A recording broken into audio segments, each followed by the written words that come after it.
folks, tonight I am working on a couple of encounters.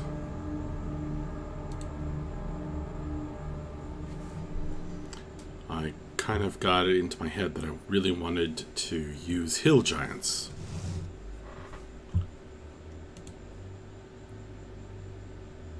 So that's what I'm doing. If the players meet hill giants in farmland, I will use this map.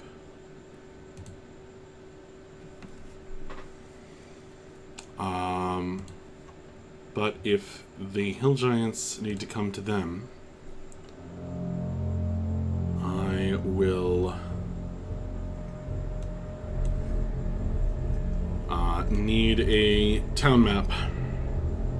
There are lots of town maps, but the one I want specifically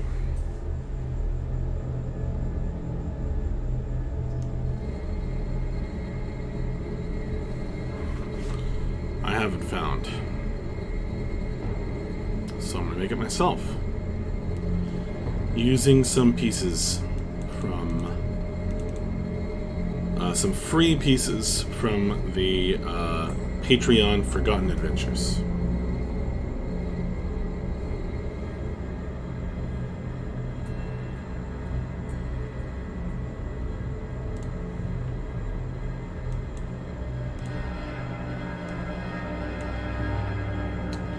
So first I'm going to want a good background.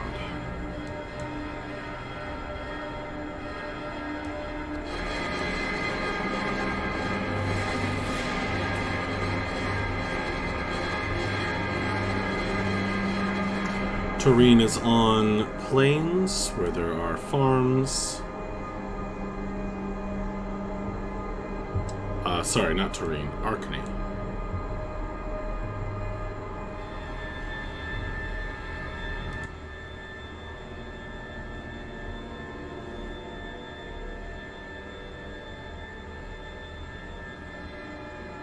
So I'm going to want a background that fits that.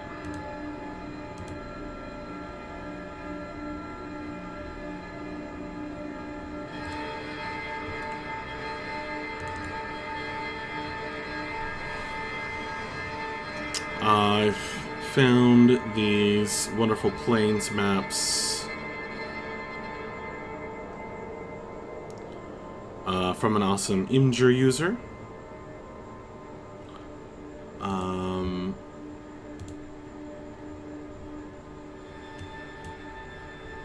Who has been kind enough to put their name on here already. Mr. Valor.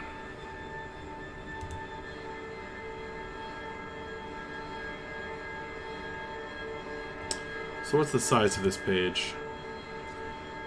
50 by 50. Perfect.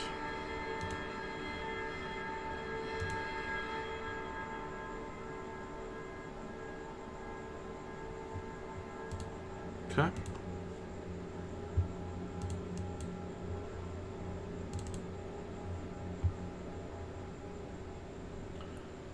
So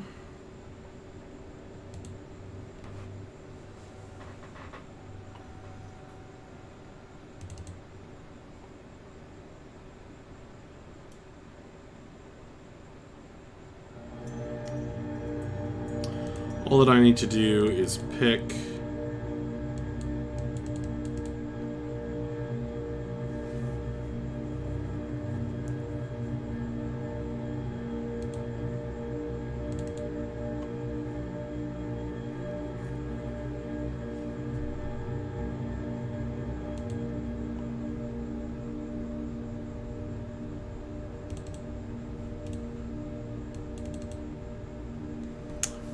whether I think I want there to be a road.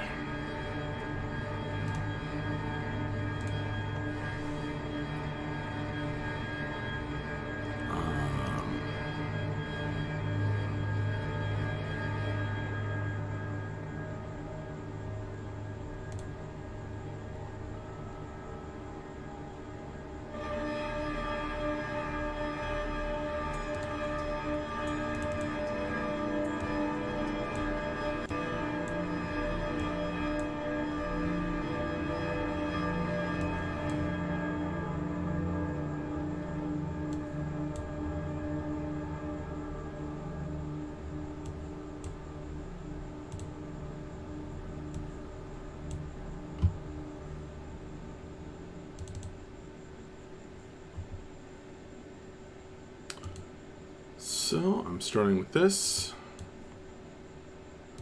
nice big map.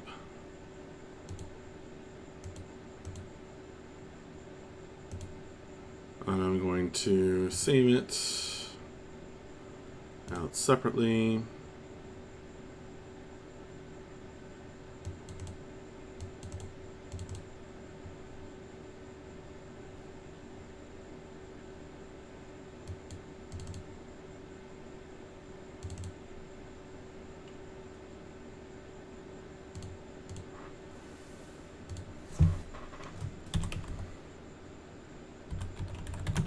Palisade with 1 L or 2 L's? Not sure. Can't remember.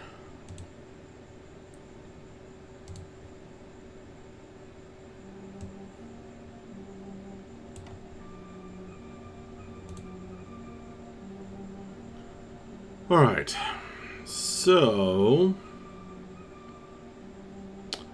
where am I gonna stick this palisade wall?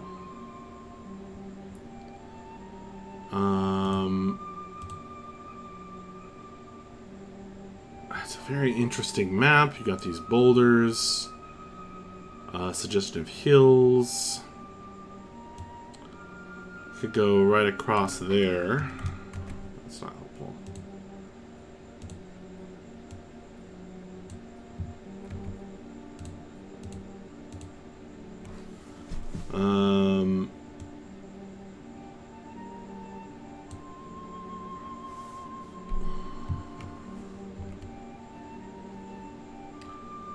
I could send the wall such that it circles around a bit.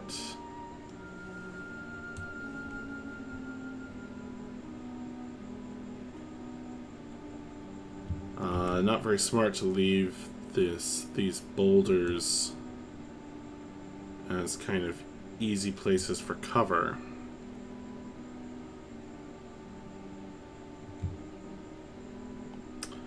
I want to make sure that that it goes across the middle.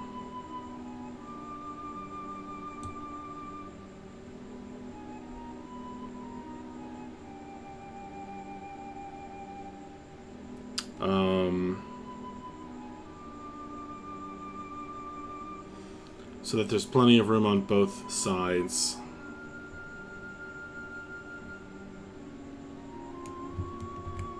Yeah, I think something like that. Alright, so how did I draw that? Like this? Something along those lines. And then straight off down that way. Certainly the focus on this map will be on the road.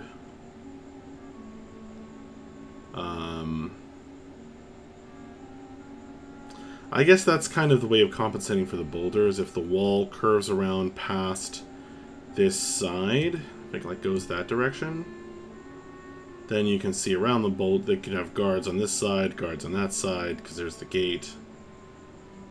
This one is more of a problem. But, I mean, the whole thing is, it's a palisade wall. It's not, it's fairly, you know, cleverly built, but it's not something that will necessarily last 1,000 years. So I think it's okay if it has certain imperfections.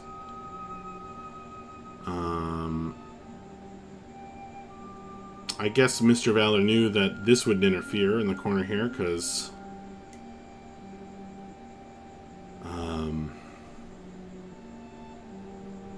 he knew where the focus would be. Smart person. Alright, so I've got this. This is my background already made.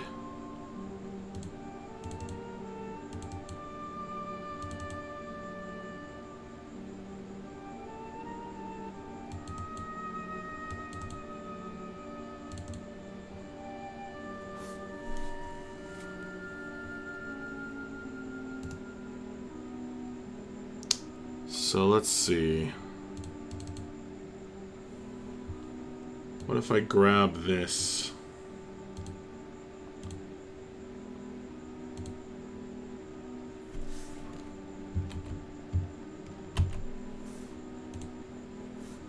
And I start putting that in here.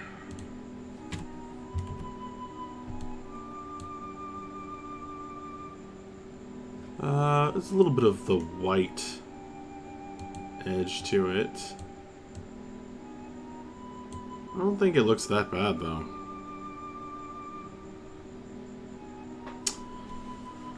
Oh, this is the problem with paint, though, is...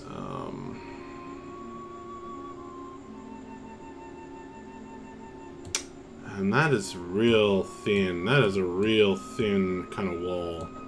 Hill Giant's gonna smash through that in no time.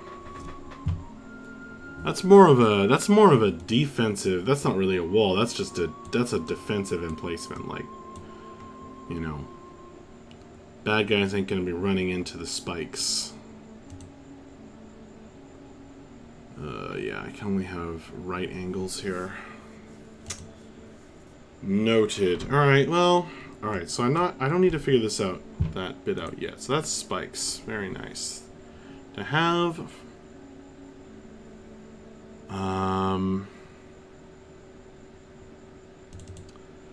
Let's figure out the doors and gates.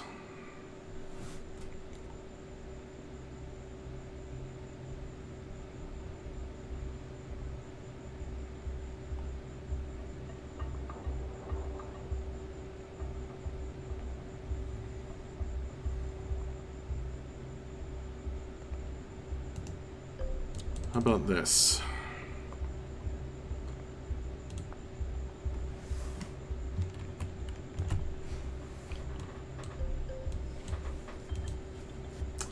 I should be using a better program.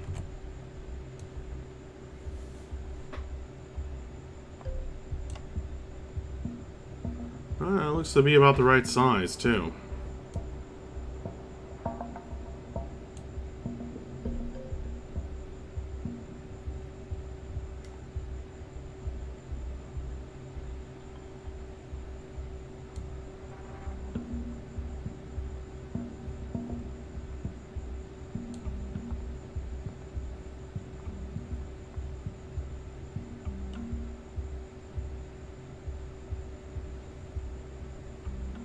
I'm almost wondering if I should not build this in Paint. Maybe I should build this in Roll20 instead.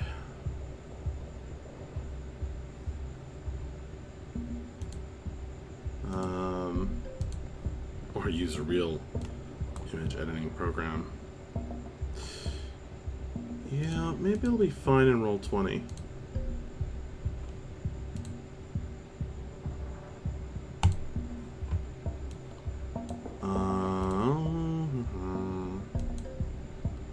How does it look in Roll20?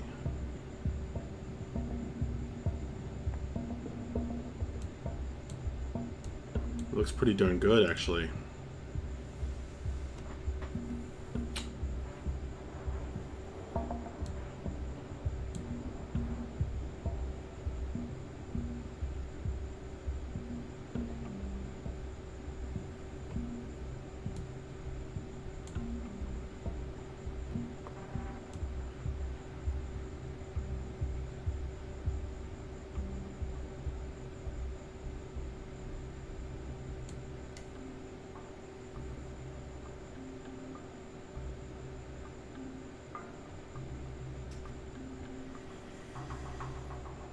This map really isn't built for a palisade wall.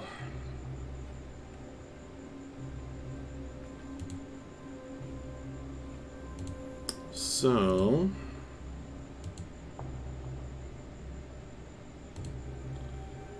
thought I changed the settings. It must have changed my settings back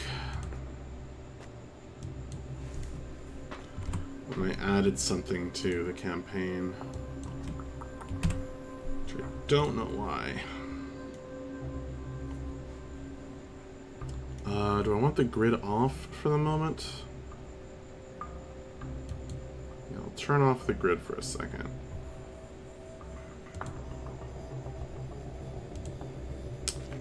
And I will load up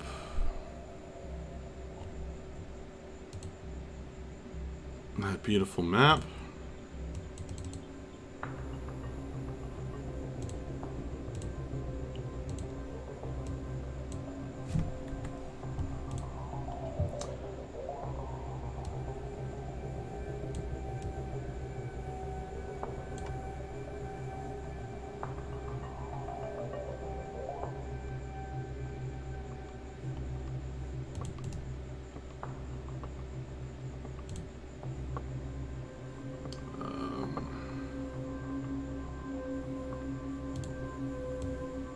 Now you can tell this thing, you can just set the dimensions in Roll20, but I figure this is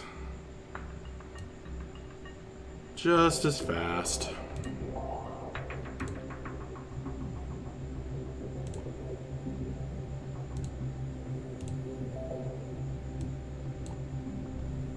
There we go.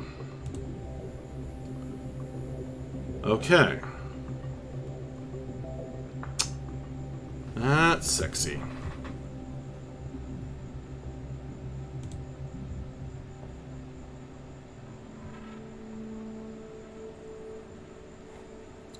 So is that gate now an option?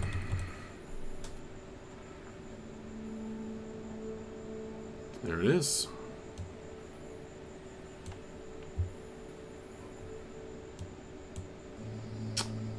Oof. Does kind of get stretched out in that case.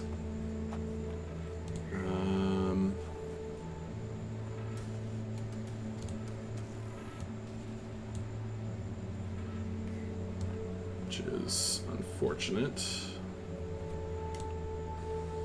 Actually, what happens if I pull this out and hold Alt?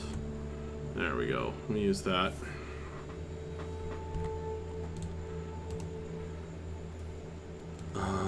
Okay. Would it be too big if I make it one bigger? Looks about right.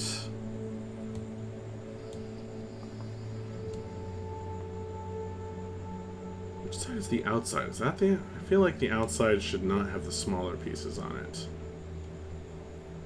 Alright.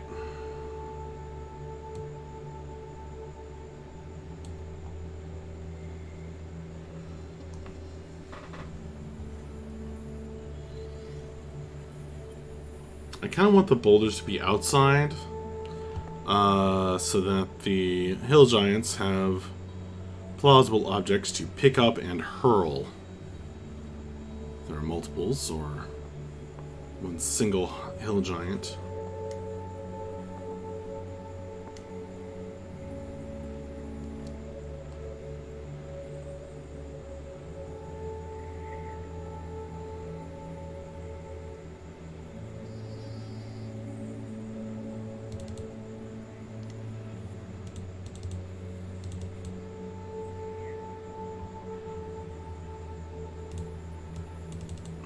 That's a pretty nice gate. There's also a bunch of doors.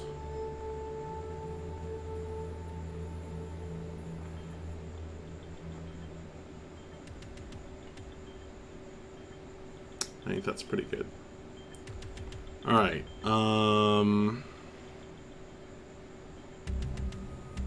let's see.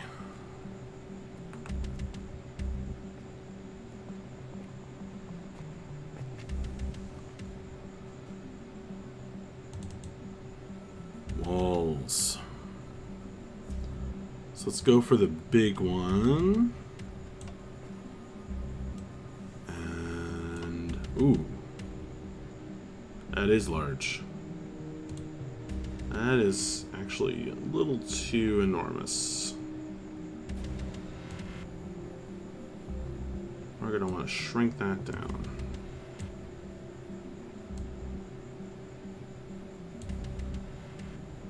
There we go.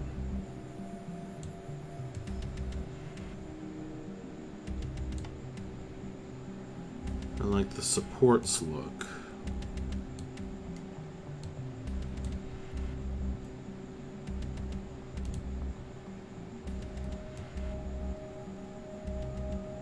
Alright, so my plan is that I'm going to use this one.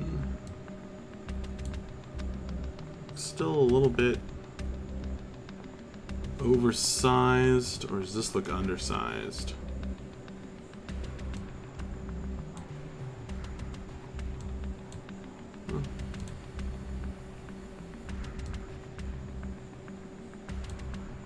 What I need is a tower. I want to build a little tower here.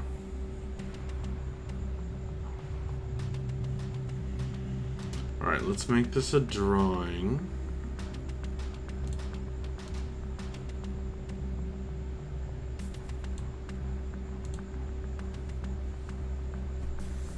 I think I was drawing the line right up that way, right?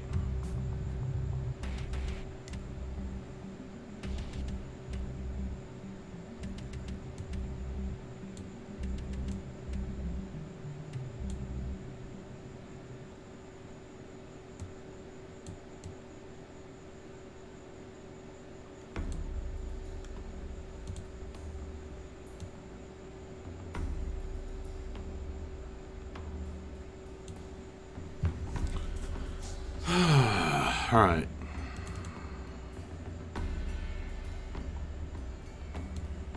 Can throw in some extra trees too. That's a big tree.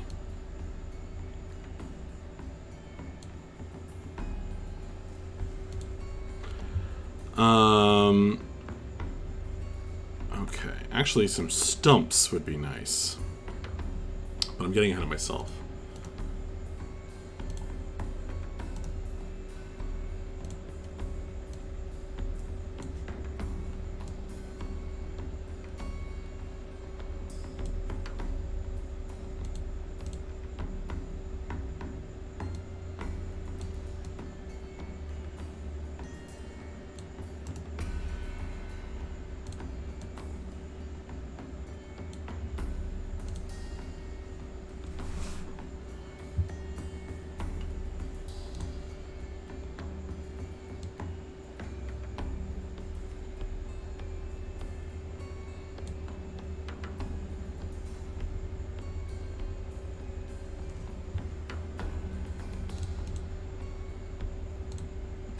Alright.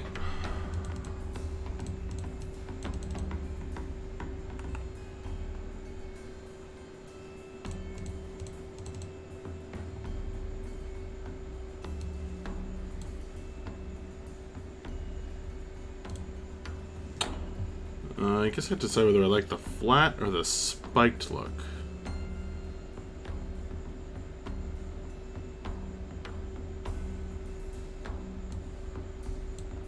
I guess I like the rougher look.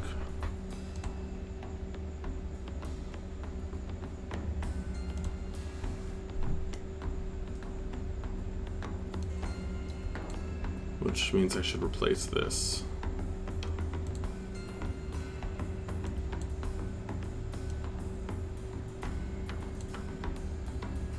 About the right size.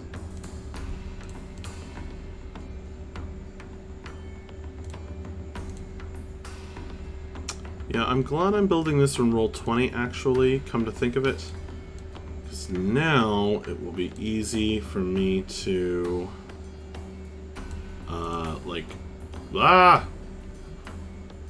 do that.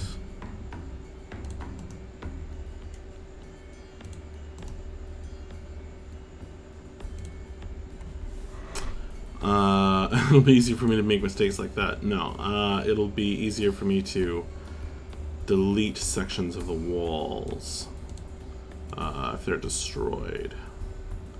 Actually, you know what I should do? So I should tuck the walls in a little bit.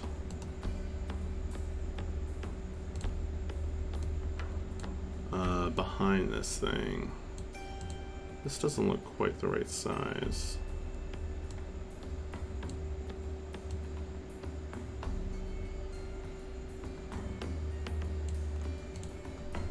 Does that look more or less like a gate? I think it looks more like a gate. Should be inset like this.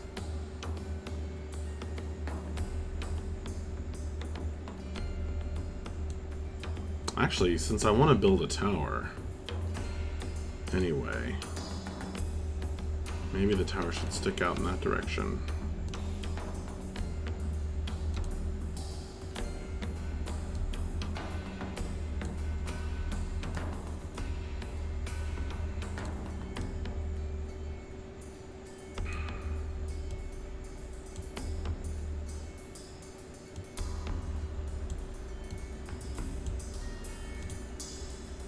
I should grab my giant.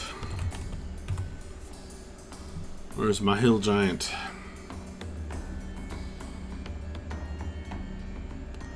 Oh, there he is. Oh. So he comes crashing into the gate. Wait a minute, he should be coming from the north. Have I got this all backwards? I think I do. He should be coming from this direction.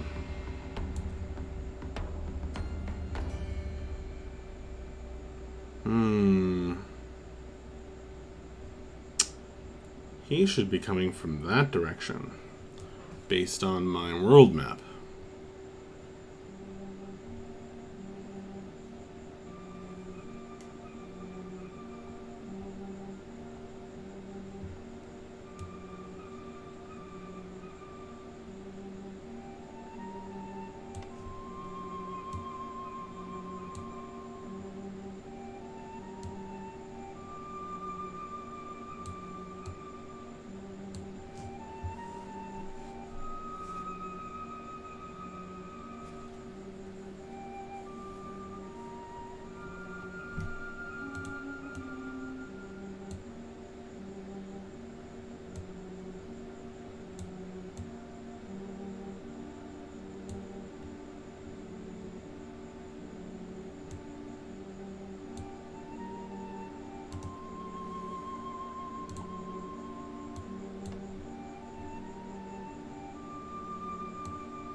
Actually, I could make this a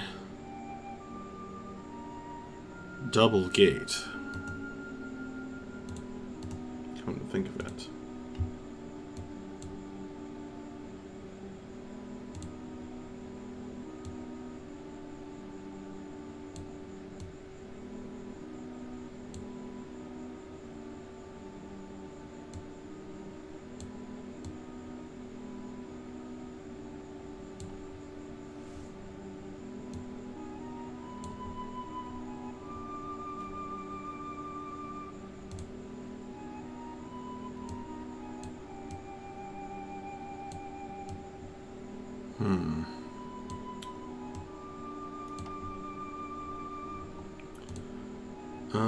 Actually, if the gate was like around this little zigzag in the path, that would actually be a defensive consideration. That would be a smart move by the defenders to design it that way.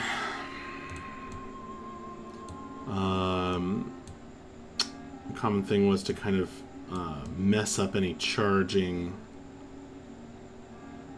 enemies by doing that.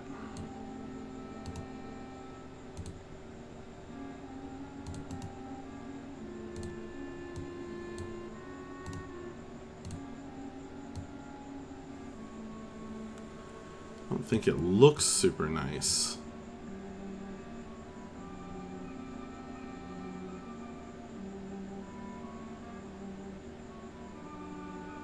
But it is certainly potentially very effective.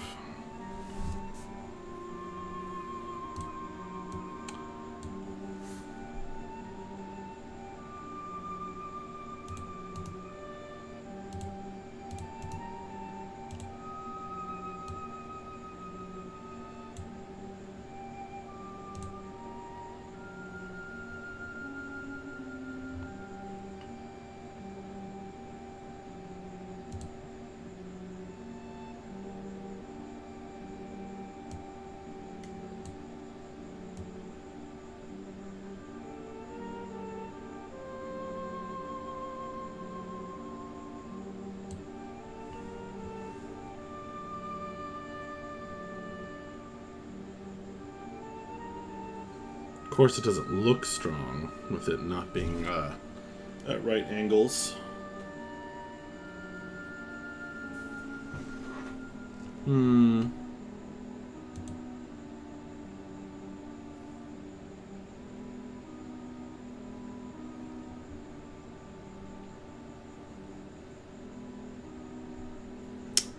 just don't want to make the defender's area too small. What if the wall went like this? Or like, maybe like that?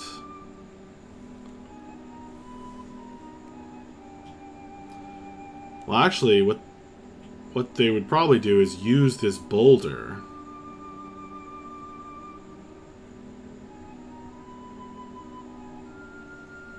as part of the natural defense. So they didn't have to build quite as much wall. That's what any reasonable person would do, right?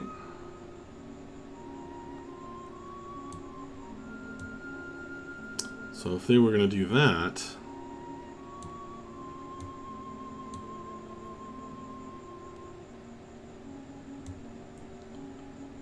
this side of the wall we'd move up to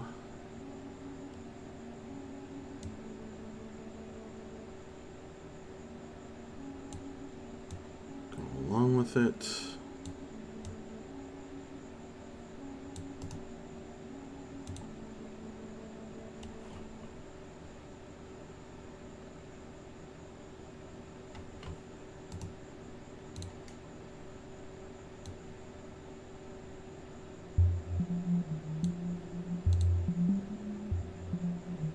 In the end, I probably could have used one of these long ones there and it'd be fine.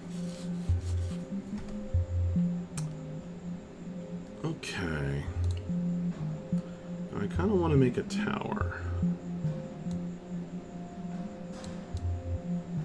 So that would be like here, maybe?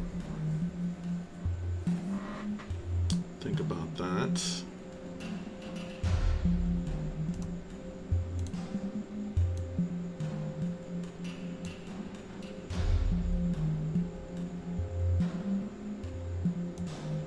Oh.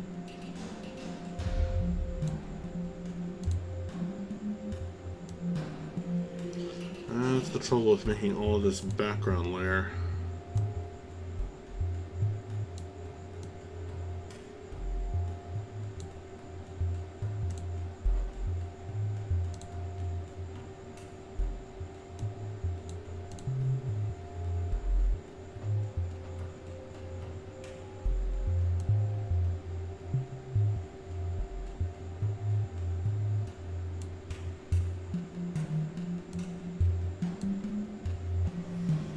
Alright.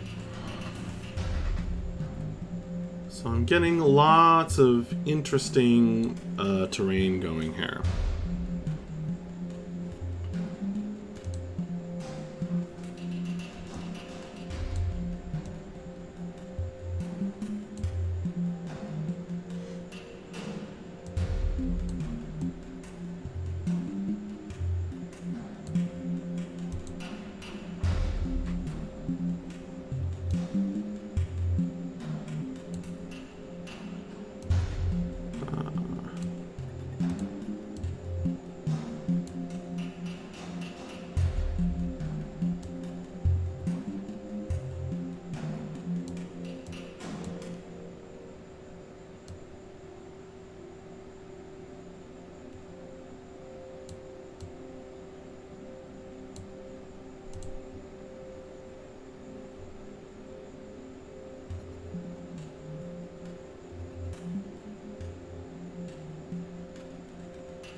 Alright, not bad for the start of something.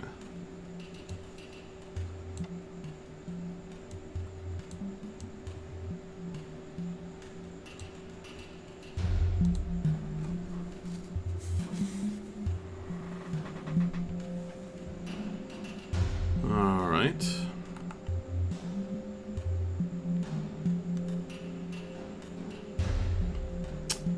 I'm considering whether to use a second gate here, but I'll figure that out in a minute.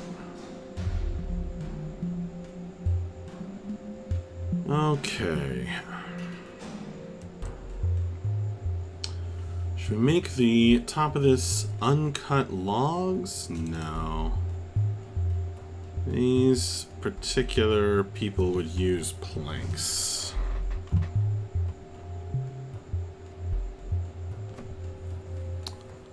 And I have a lot of planks. Too many planks, if I'm honest. Here we go.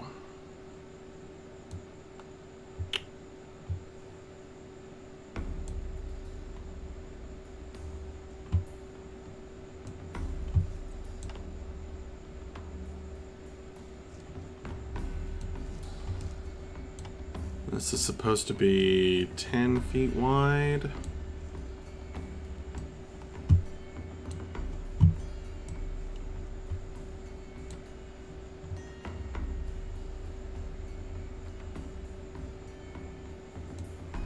And I've got some to adjust to my particular angles, which should be good.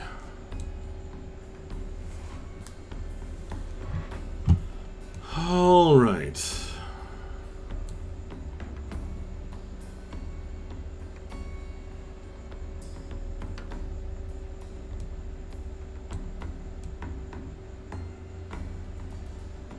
That's actually too long.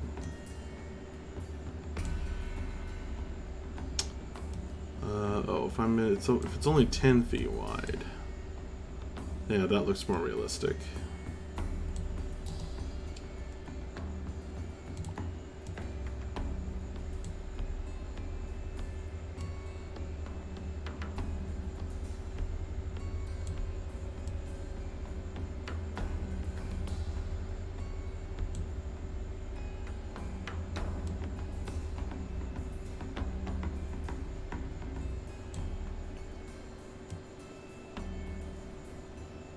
Only downfall I feel.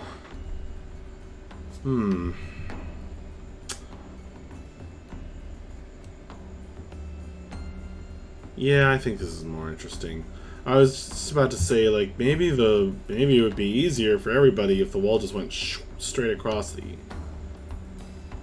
split the map in half, but I think diagonal is just way more visually interesting.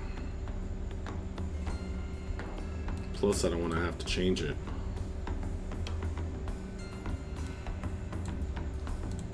An ogre would only be that big.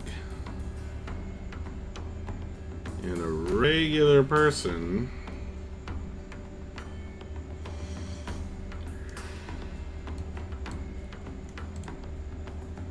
would only be that big.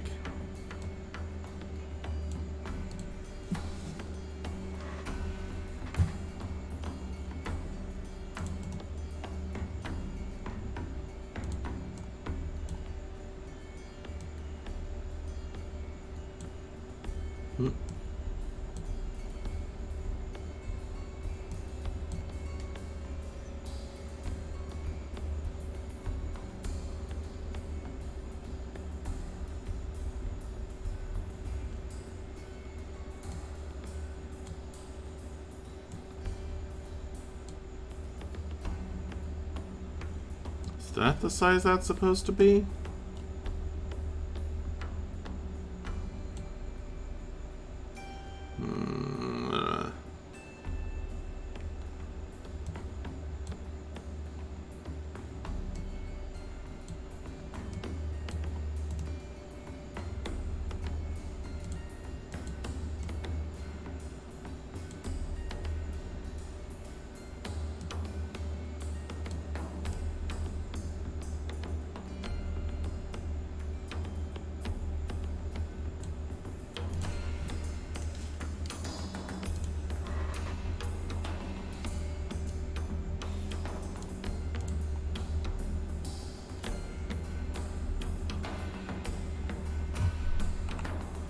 And then I've got some railings.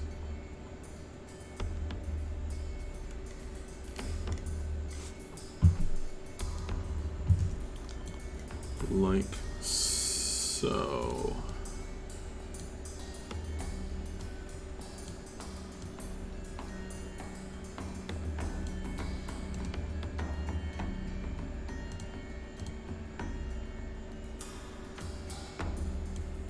Yeah, I think that does look nice.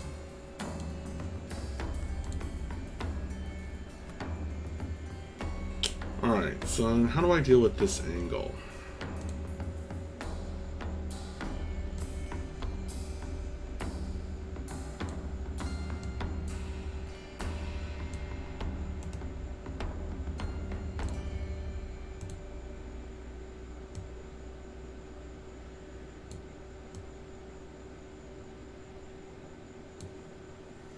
Something like that, I guess.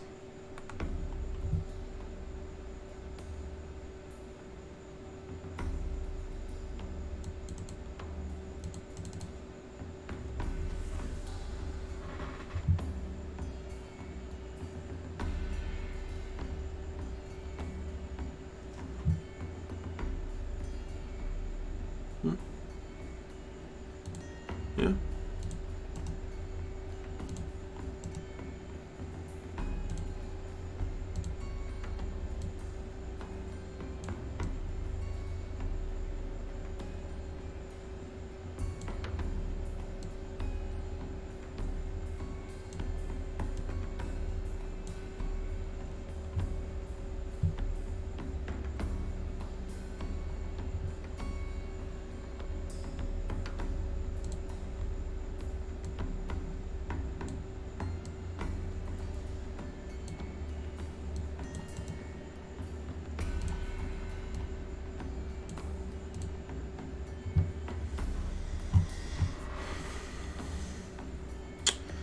Such are the man-made defenses against the creatures of the wilderness.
Actually,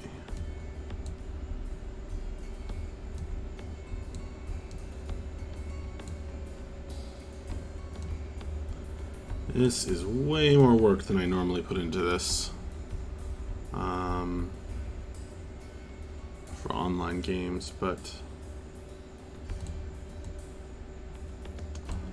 I guess I just kind of got excited about this idea.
Sure, I need that piece.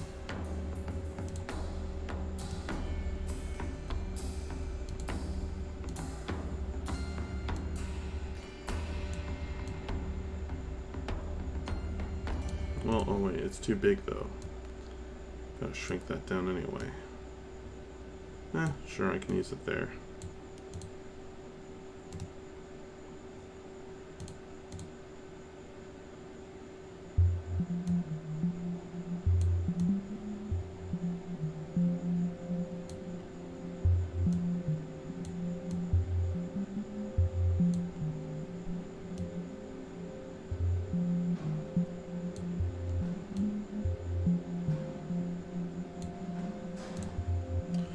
Hill Giant attack.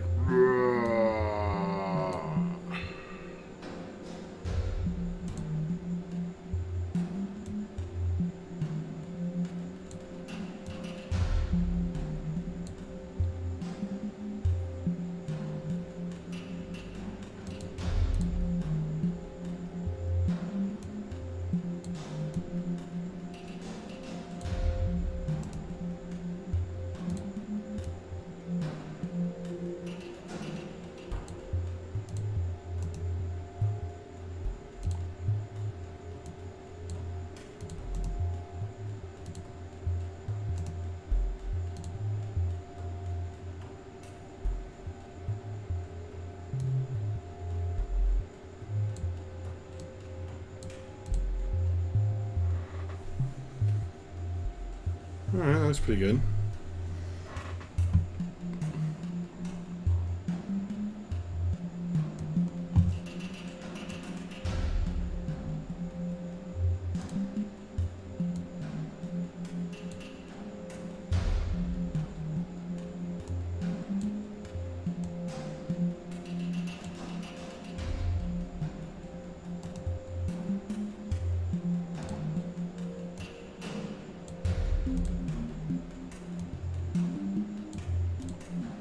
I'm just doing that for aesthetics.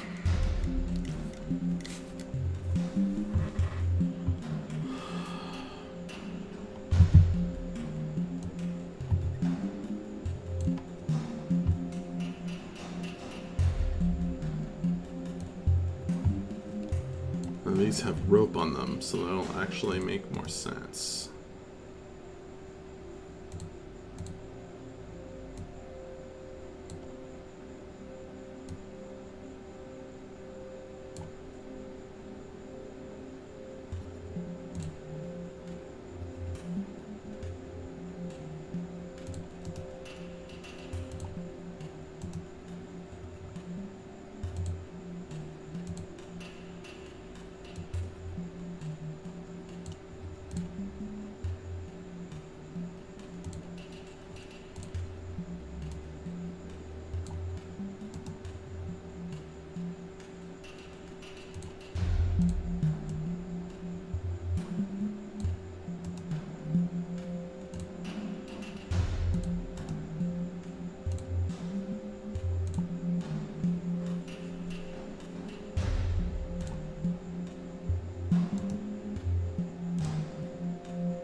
I like that look.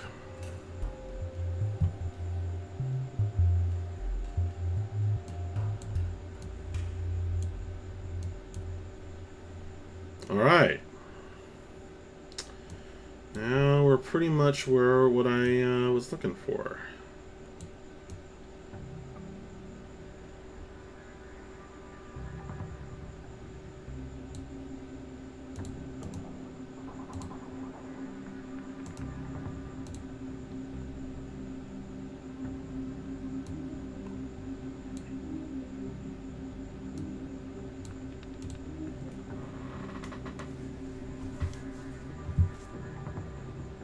Doesn't look quite right.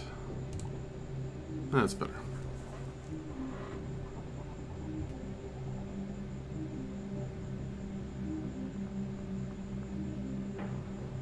I especially like how that turned out. That's a nice little transition there. Alright, well this definitely could make sense there.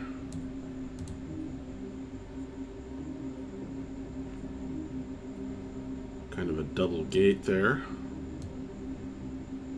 I don't know if I want to put a railing on everything. I'm not sure what that gets me anyway. I did want to put some tree stumps out there. Like chomp down trees.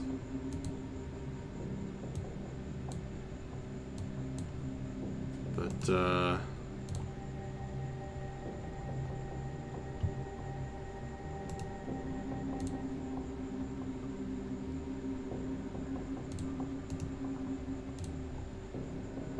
not too many.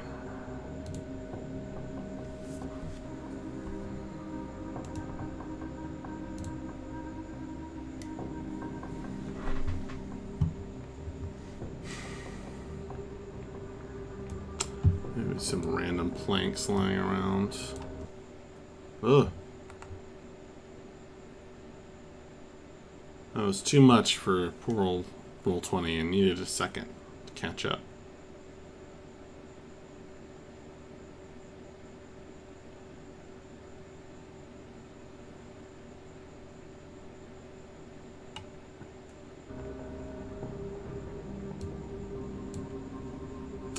I don't want to overload this page with pieces either. Oh, I have these guys in the background. But I was afraid of that.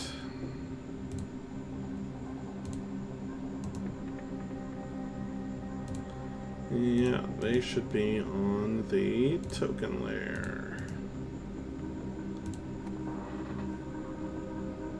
Alright, so now I can have my giant come charging along the road. Boom! Crack!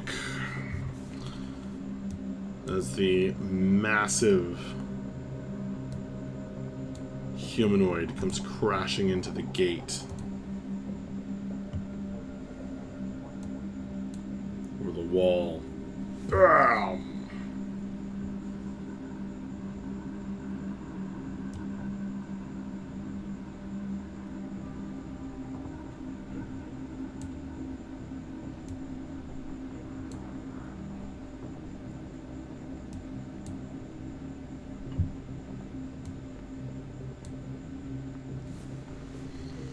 These are definitely big, thick logs.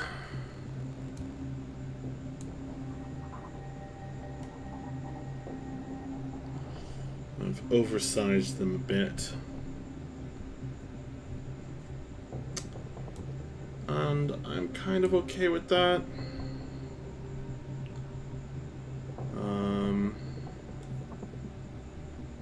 Pretty happy with it, actually.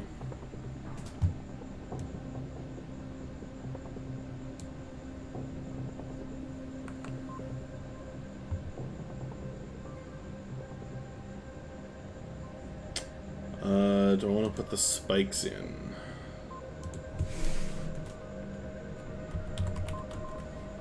For some extra defenses.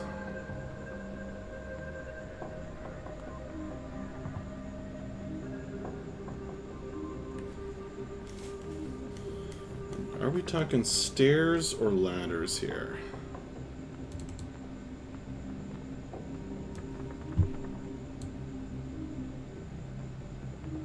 Maybe both.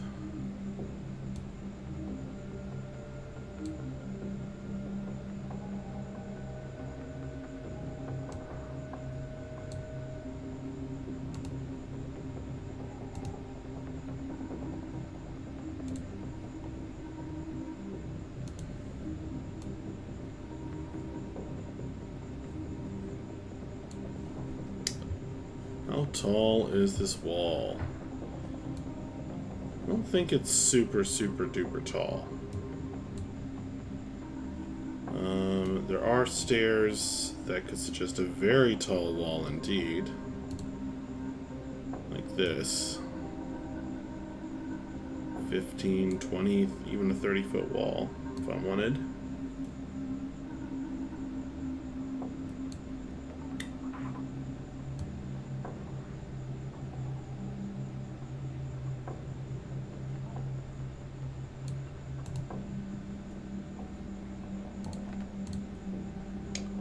But I think this wall is shorter than the hill giant.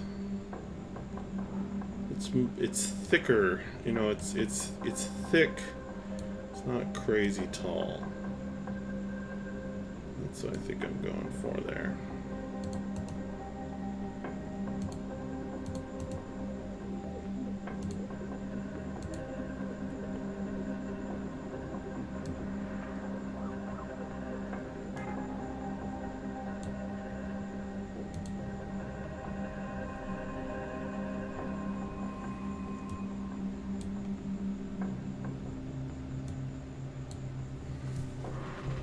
Alright, looks good. So we'll put another one over on this side.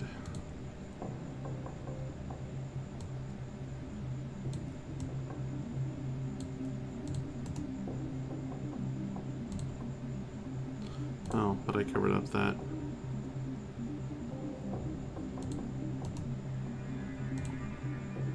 I kind of like that look.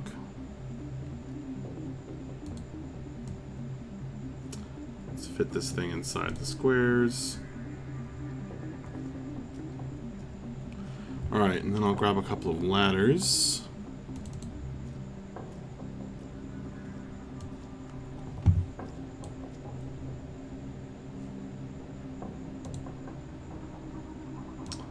That is a giant-sized ladder.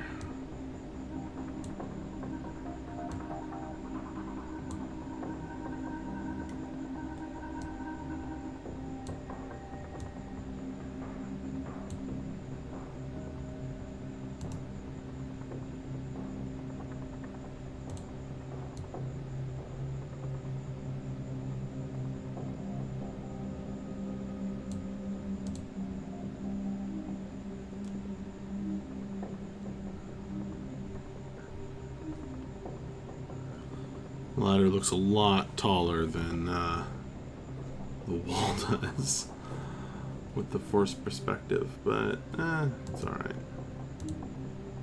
Oh.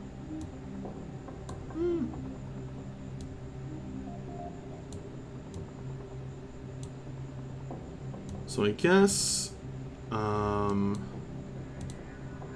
say probably the platform. The walkway is 10 feet off the ground, and then the palisade is 15 feet. So the giants, since they're 15 feet tall-ish, can just peek over.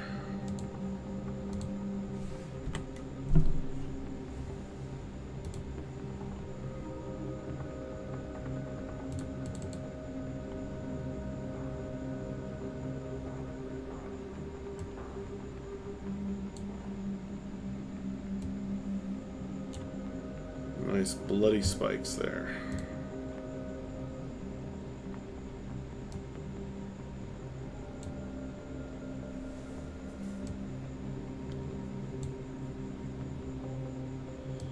There we go.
Alright. I think that looks pretty nice.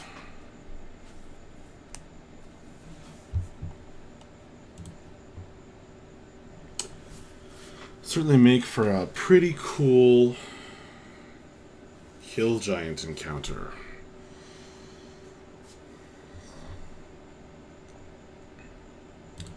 So he can come roaring down the road here and just come crashing into the wall of the gate.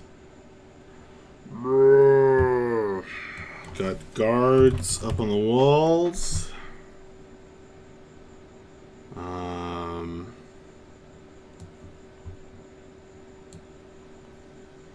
Defending against the threat.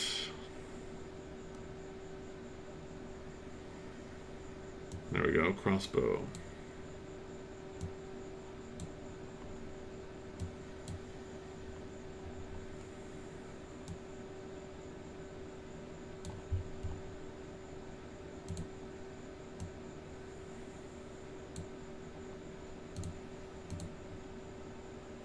And yeah, it would be easier if I had made the wall straight horizontally across the map. But I'm okay with this.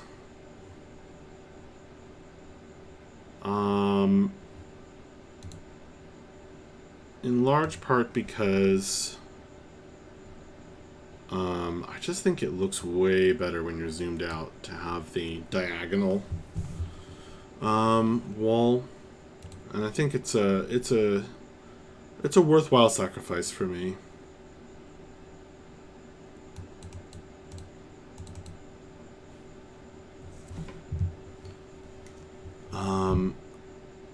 This is odd. There needs to be something there, so I'm gonna put something there.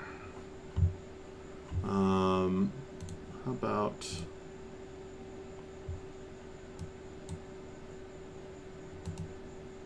copy that. Come on, music. Combat.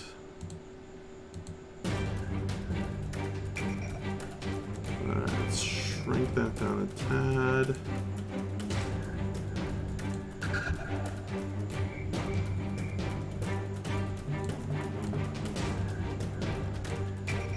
Yeah, that looks better. Got a tiny little motte there.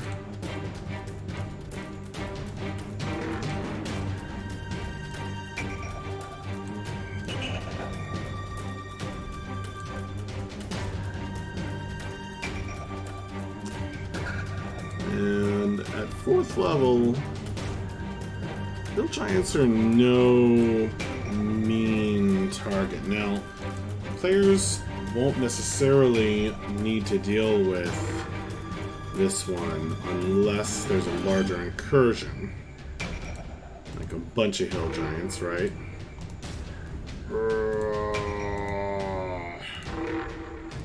Bunch of hill giants with ogre slaves. Then this encounter starts to get real interesting.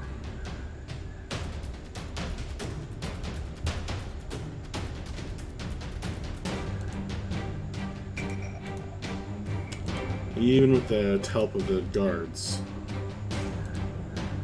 It should be pretty interesting at that point.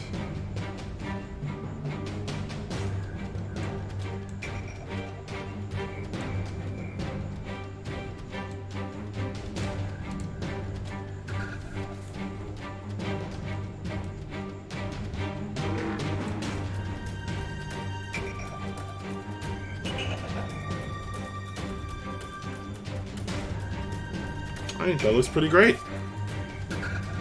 I'm fairly happy with it.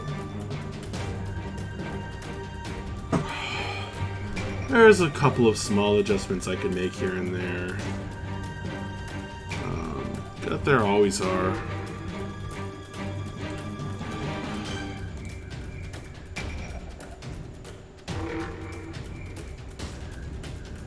And I think it works.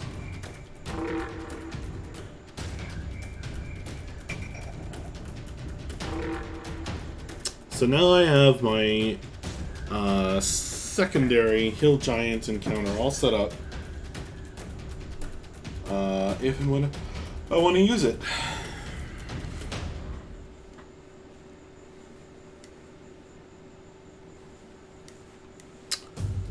Rad.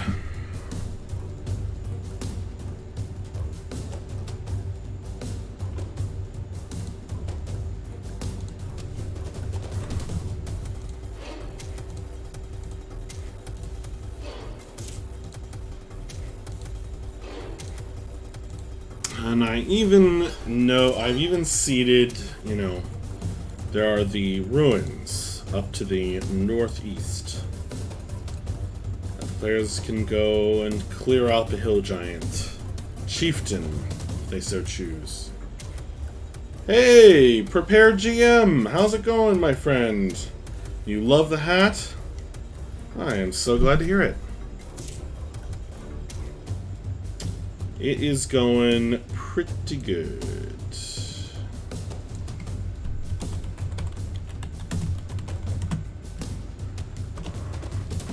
Oh, pardon me.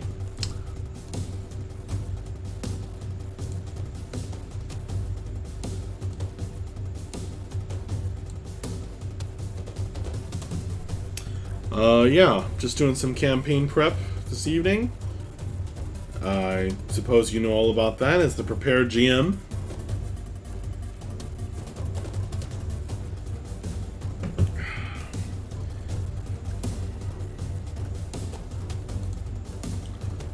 Got my encounter map ready here.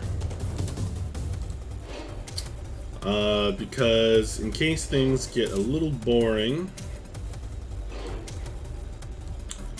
a little dull, I will be very prepared for what the player, well, for throwing something out at the players that they may not have really had the chance to experience before in terms of combat.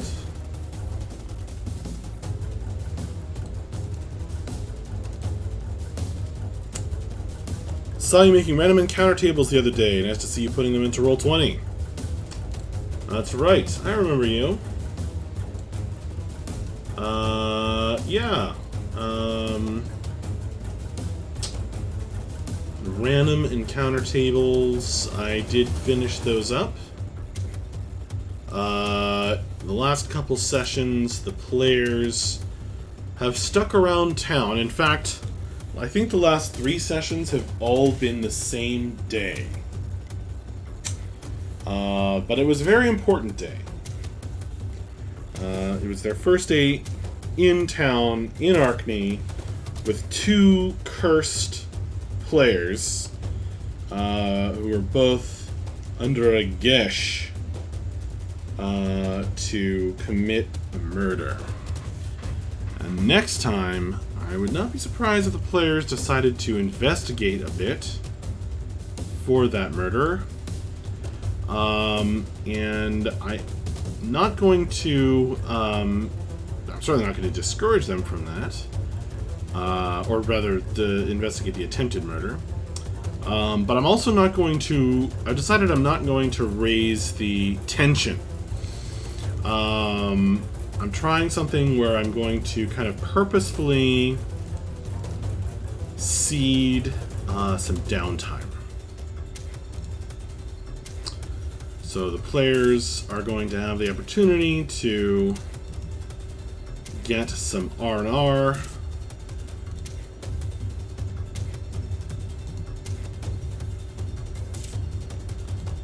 And,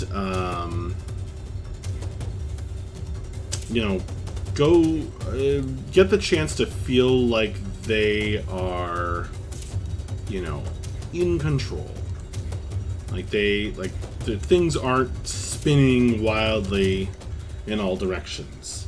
And I'm doing that because I think I have a tendency sometimes to always, in my eagerness to be a good writer and keep things dramatic, I always push the story forward. I tend to keep raising the stakes, which means things get harder and harder. So I'm trying to counteract that by intentionally fighting it in this way. Prepared GM says, ooh, trouble. Yes, the attempted murder. through this very oblique manner of cursing, leaving curses around for random folk to pick up. Very good idea. It's important to let loose for a little and relax before the story gets intense again. Yeah, I think any story requires that, right? And it's a little special in a D&D game. Where you don't have total control over everything. And it's kind of up to the players to decide what to do with themselves.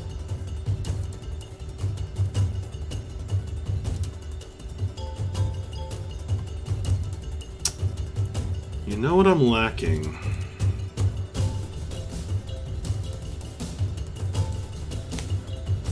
It's a place for any guards to live.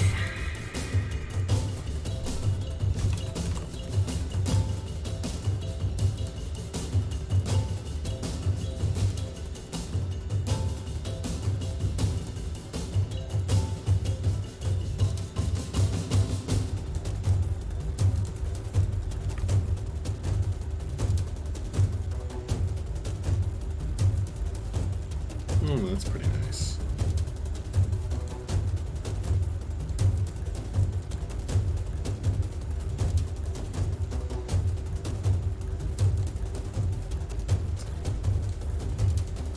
So maybe I'll stick that over here.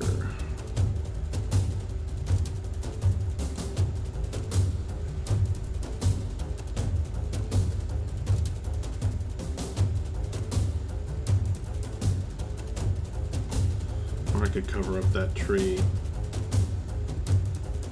once and for all.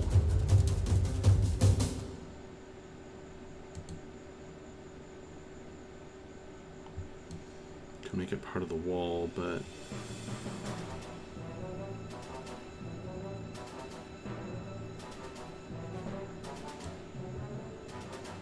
actually I think I like it best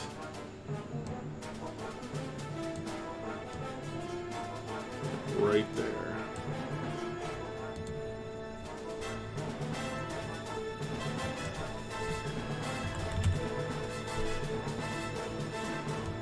Perfect.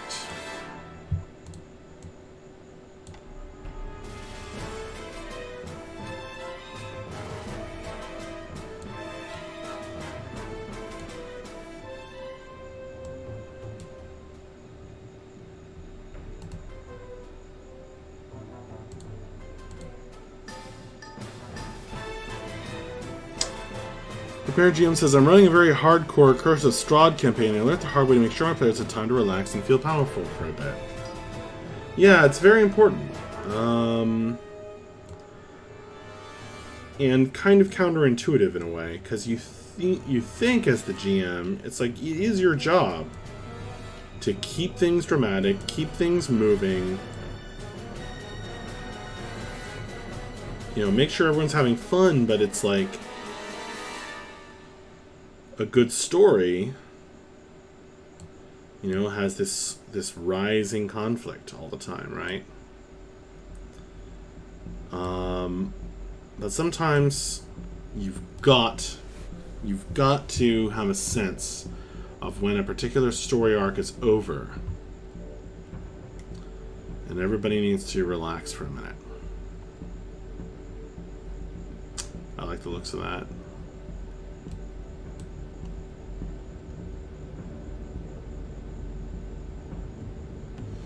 Civilization on this side, wild on that side.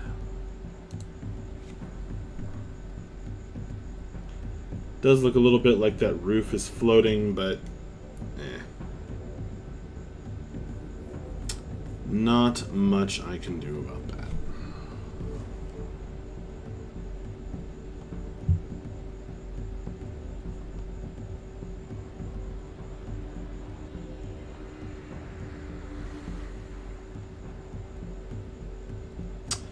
So tell me a bit about this encounter, says Prepare GM. What are you planning? Is this a walled village or an outpost? I really like the rock in the wall. It's a nice touch. Thank you. This map was, the Plains Wilderness map was made by Mr. Valor.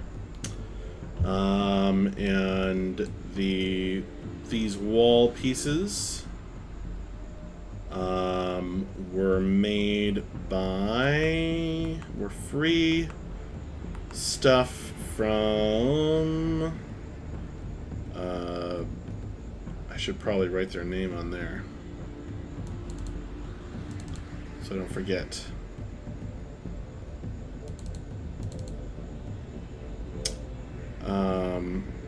The Patreon Forgotten Adventures. I'll pop that in the corner as well. So what is this encounter? So, the mystery story hinges around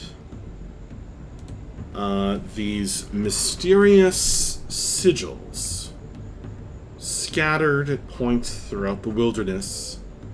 One was on a defunct shrine, another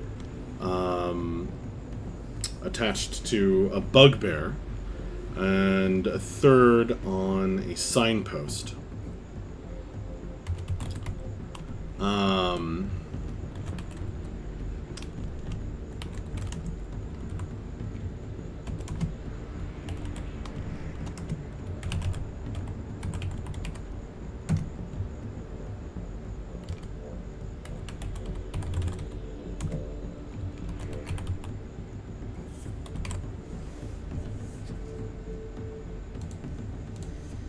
And the players, well,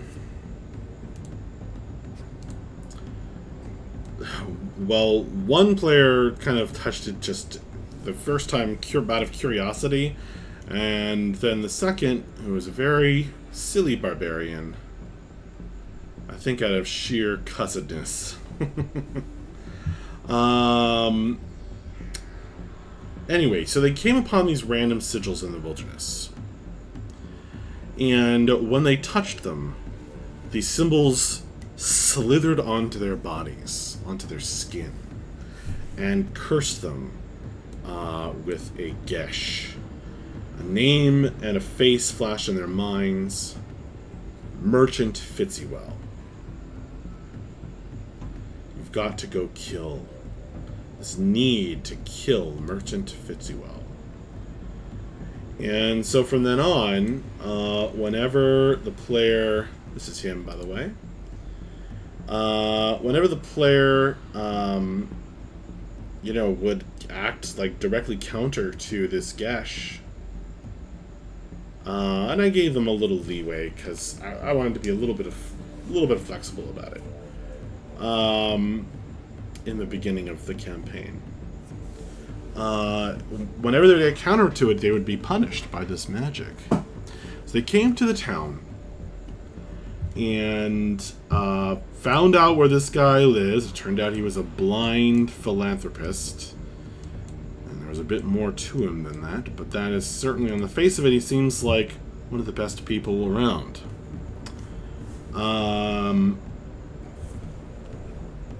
They found out where he was, and then for the last 3 sessions, it's been all about how do we stop these cursed players from running across town and committing a murder. And it got a bit close. It definitely got a bit close.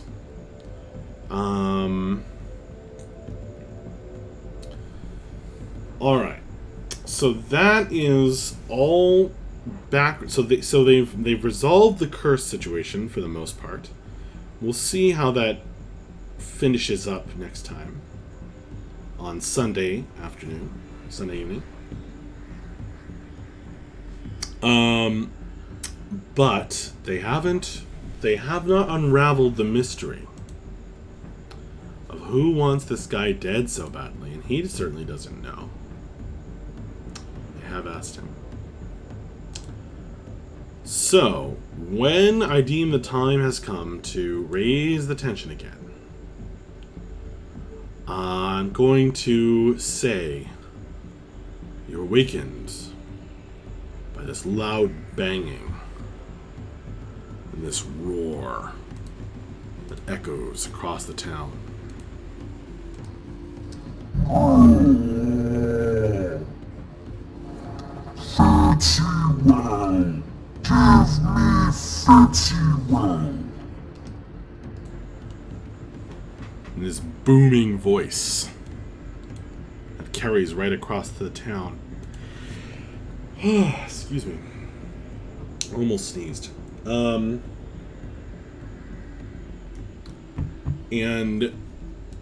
this hill giant is banging on the palisade walls that surround Arkney.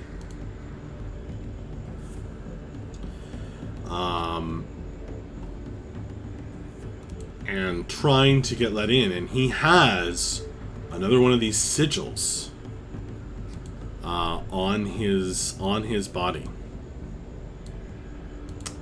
So he has been impelled to seek out Fitzywell and kill him. And there's all these random monsters, right, that want Fitzywell dead, and will just charge right up to the wall and start banging on it. Get shot down by the guard, but a hill giant might present a bit more of a threat than the guard can handle normally. So, you know, it's a very kind of weird and scary thing, a kind of feeling that I'm going for. Thank you for the compliment on the voice. Prepare GM. I use Voice Mod Pro. And I use a big, slow voice too. I don't really love playing online, but if you're gonna, I recommend using all the potential tools to make it more awesome.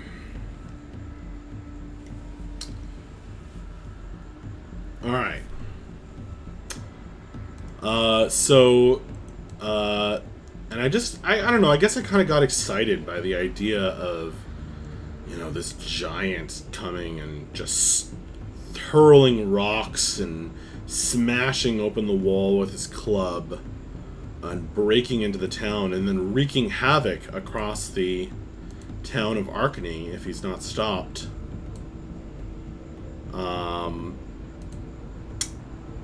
And it's all because of this sigil. Now, this hill giant and most hill giants is thoroughly evil and totally ready to, you know, kill people to eat them, or you know, perfectly happy to kill Marias. He doesn't have any moral qualms about killing the merchant. So he will be a kind of I think a good way for the players to earn some goodwill in the town if they decide to help stop him. And also raise the tension on the mystery.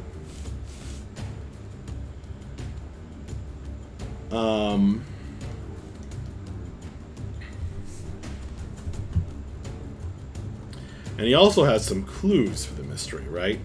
Because he got a sigil, and he can talk. And he can say, you know, he got it from this little Humie he picked up and ate.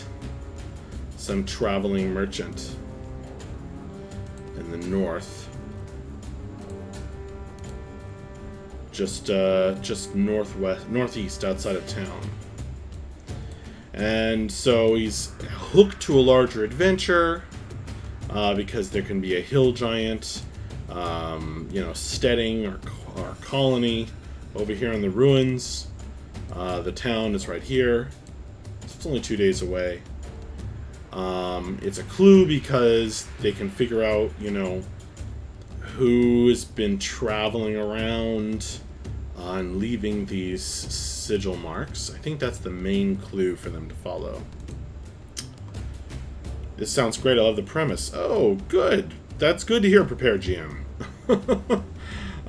It's good to hear that someone besides me thinks that it's a cool idea. Because I did, you know, just put an hour of work into this. Or more. Finding the images too, I guess. And also now I have this palisade ready. Which I think is a good thing to have on hand.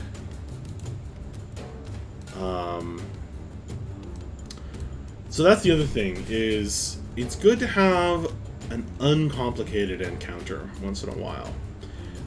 The players were just discussing in our little Discord channel, on the private Discord channel,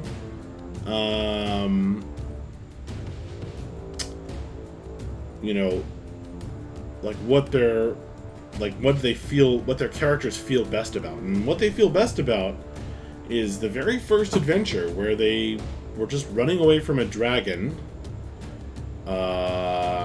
carrying treasure, and they had to, like, they fought some goblins and they freed some goblin slaves. I feel really good about that, and I don't want to ruin it. And I want them to have that feeling once in a while again, especially because there's been quite a lot of moral quandaries they've had to deal with lately. And if this guy got up on the wall, he wouldn't even fit. I really want him to be bigger.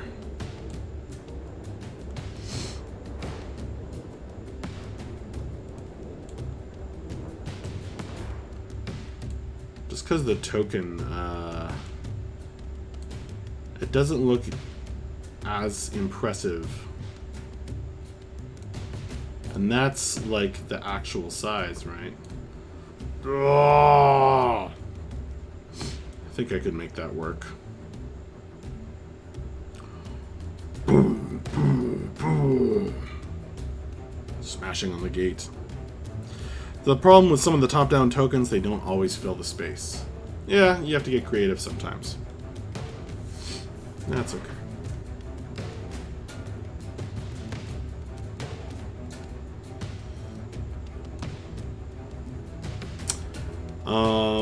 So, you know, the Hill Giant encounter itself is, I think, going to be relatively uncomplicated for the players. And has some story benefits. I guess that's partially why I'm excited about it. I also have this map handy. Whoop, I gotta remove that.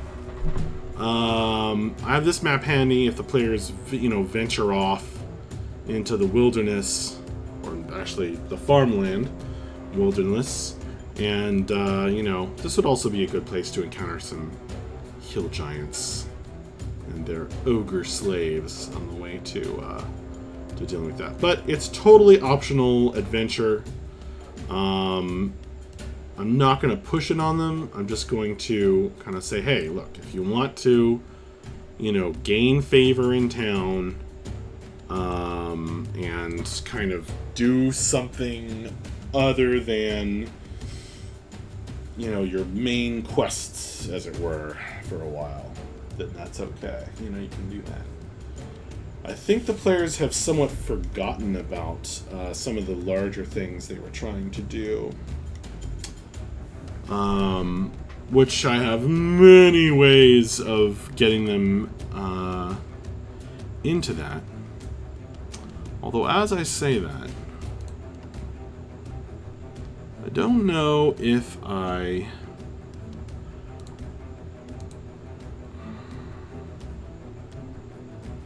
So one thing I'm doing is I'm very intentionally not railroading. And that includes not giving them these unbreakable lead-ins to the next part of, you know, the larger overarching storyline.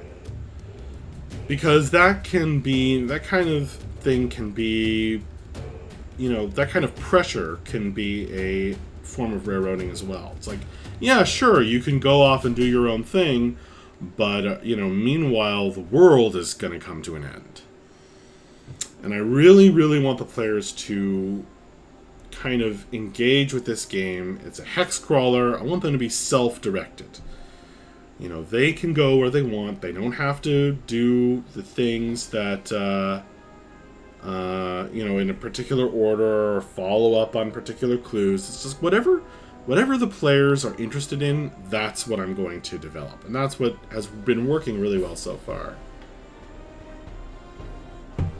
It has been an imperfect thing, I think partially because a lot of the players are new and they aren't necessarily used to the idea of, hey, you can go anywhere, you can do anything, right? They're used to, even in an open world video game, right, there's a certain amount of limitation. And I think that they're kind of expecting this storyline for them to play through. And there's nothing wrong with expecting that. They're not wrong for thinking that, but it's not really this campaign. And it's going to be, I think what the players don't really realize, it's going to be so much more fun. It's going to be so much more fun if they follow their own storyline, their own thread. So a lot, I mean, the thing is, the overarching bigger stories, I've grown them all out of the character backstories. So there is no chance that they are uninterested,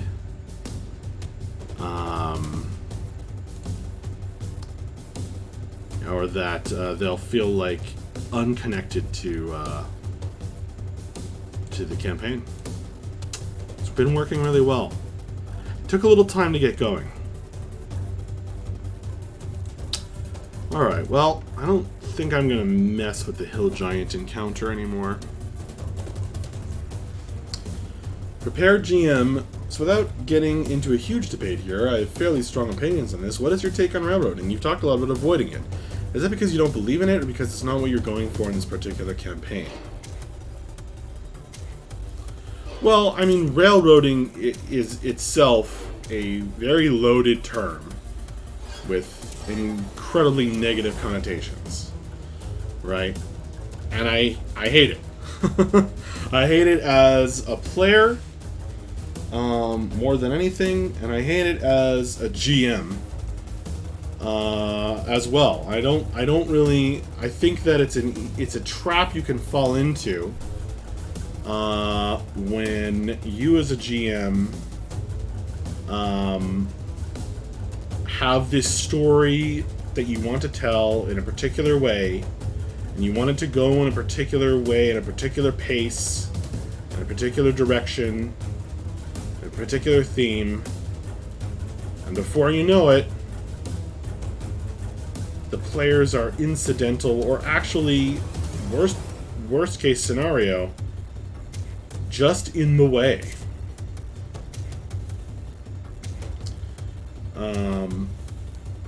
So I have very strong opinions about it too. On the other hand, to be a little bit of a devil's advocate, I think the term railroading is such a strong negative one that it can be applied to a more storytelling, story-based campaign. I mean, I think that if everyone has signed up for it, you know, if everyone is interested in it, you can do a lot of wonderful stuff with a storyline campaign. You know, you can seed interesting clues. You can kind of build up this wonderful arc.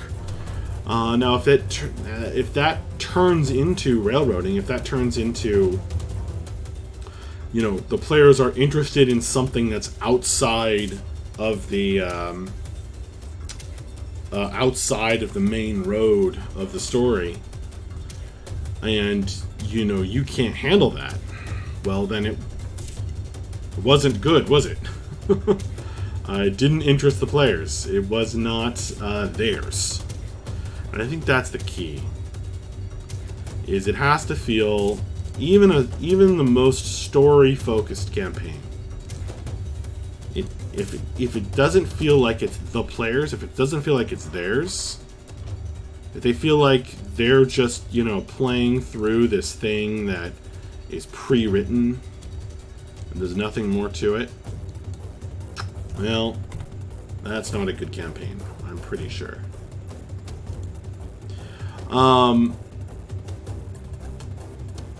I have played with railroaded GMs. It's never a good thing.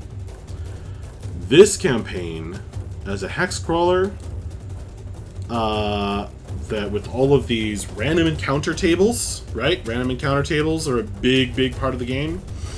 I didn't even decide what everything is on this, and didn't decide what anything is on this map. Ahead of time.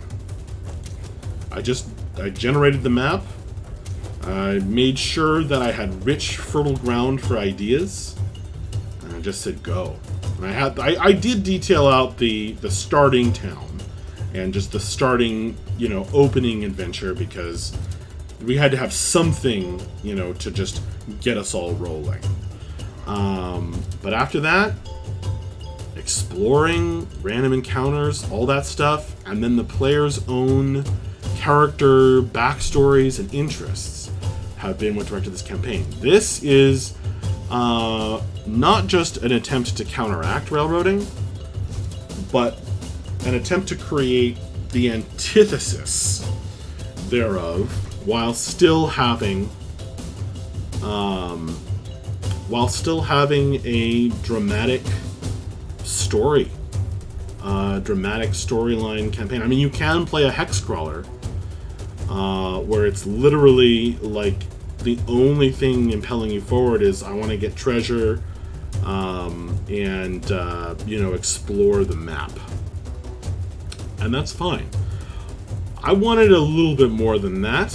I would have been okay if the players had kind of really gotten excited about that idea. But they turned out to be a little more interested in story.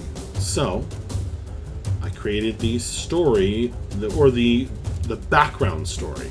I shouldn't call it the overarching story. It's the background story. It's something they can engage with should they choose. But it's all grown. It's all entirely from the players' backstories. So that was a little long-winded. But yeah, see this whole chart, right? Everything here is either taken directly from a player's backstory or developed out of it with some of my own, ideas.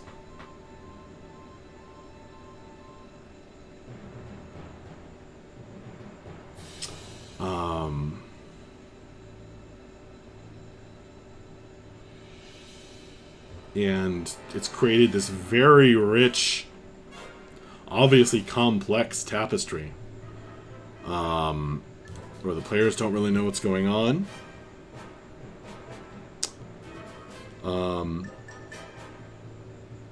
Prepared GM, not long-winded, it was interesting. I like to hear other GM takes on what works. It makes me better to be open to other ideas. What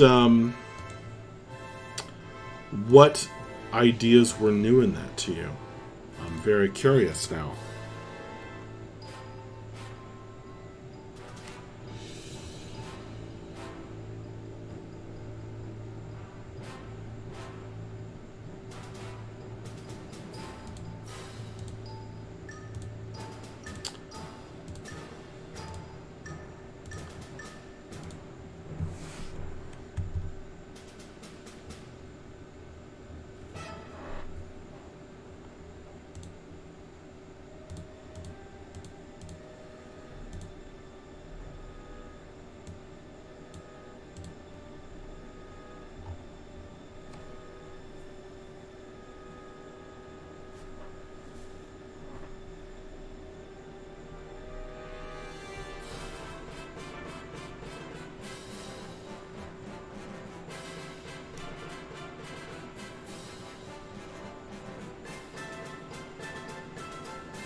here, my child.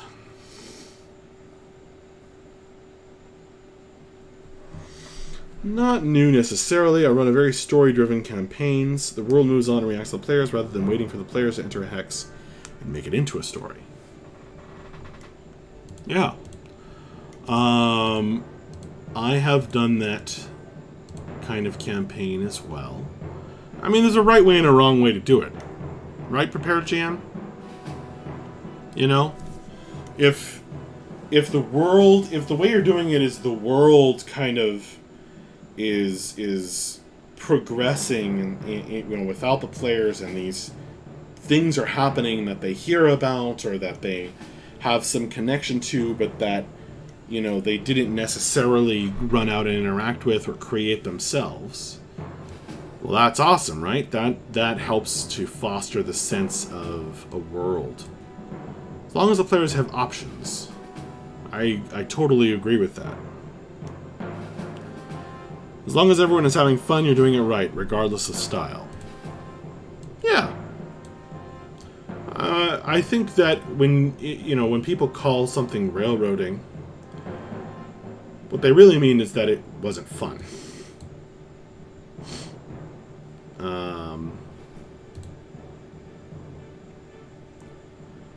I think ultimately, the best description of a role-playing game is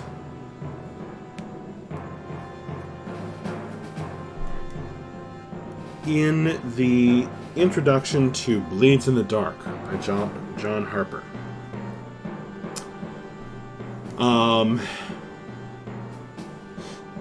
Or at least he offers one idea that I think is absolutely brilliant and changed my thinking. And it's that a role-playing game is a conversation. Fundamentally, it's a conversation between the GM and the players. And there's this push and pull that needs to happen.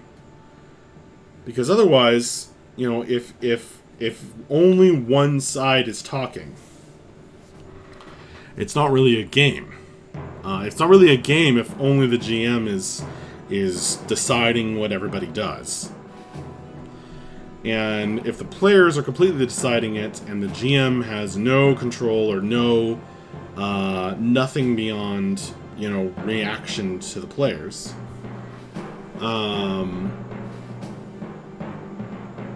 well, then you're really playing a board game with an umpire. And that's not what we're here for. Right? That's not what we're here for. You don't want it to be a novel, and you don't want it to be a strategy board game. Purely. But it has elements of both of those. So I just like that idea of a role-playing game. It's a conversation. And we all kind of agree on certain things will happen. Like, a convention that the dice determine the outcomes of certain events. Or a convention, or we agree that, such and such a thing makes sense. Or that such and such a character, would go down a particular road. Prepared GM, I think of RPGs as the most primitive of games. Eons ago, our ancestors sat around a campfire and told stories. That's what we do now. If you're playing right, everyone equals say in what happens in the story. Yeah, I mean, I think it depends on the game. But yeah,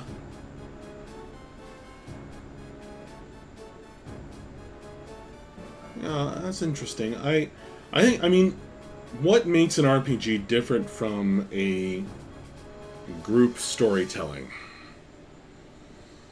Right? I guess there's the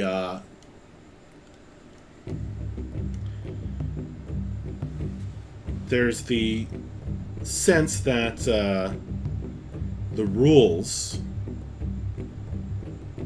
are a little bit bigger than the storytellers sometimes. Even if they can be bent to serve the storyteller's purposes.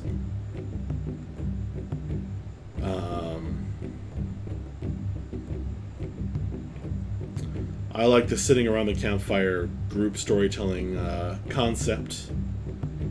But there's something more of a game about it too.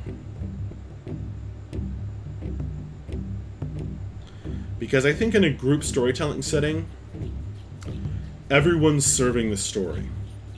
Or should be. Right? Like, everyone's trying to make it a more dramatic story, whether or not, you know, and that's it. That's the number one primary thing. In an RPG, it seems to me at least, people come to the game for many different reasons. Right? Like the different types of players mentioned in the Dungeon Master's Guide. You have the actor, you know, who wants to act, who wants to play their character to the hilt. You also have the storyteller, right, who cares about the story. They don't care necessarily what happens to their character, so long as the story comes to a dramatic point. You know, you have people who get excited about all different kinds of that. Maybe they get excited about the tactics, you know, the tactician type of player, who wants to kind of defeat obstacles, and know that they, you know, prove to themselves that they are, that they have conquered those difficulties. And I think that's what's wonderful to me about the genre, is that it encompasses all those different things and brings all those different kinds of people together into this conversation. You don't think that tactically defeating obstacles is storytelling? No. I don't. And I'll tell you why. Because tactical battlefield play is frequently undramatic. Right? Like, the tactician might say, alright guys, we know the hill giant is coming. Right? We have an hour to prepare. You cast those spells, you set up more spikes, you dig a pit trap, you know, we'll say this, that, and the other thing. And, you know, if they play really well, maybe the hill giant comes running up, steps in the pit trap, falls onto the spikes, the correct spells go off in the correct sequence, and the hill giant is dead before a blow is even struck. The players cheer! Yes, we did it! That part is storytelling. Right? But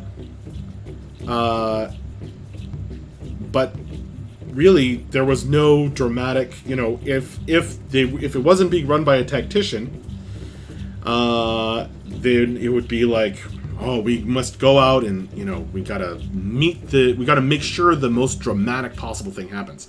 That wasn't the most dramatic possible thing. He stepped in a hole, he tripped, he fell on some spikes, and he died. You know, this big battle that maybe you planned was going to take, you know, 2 hours,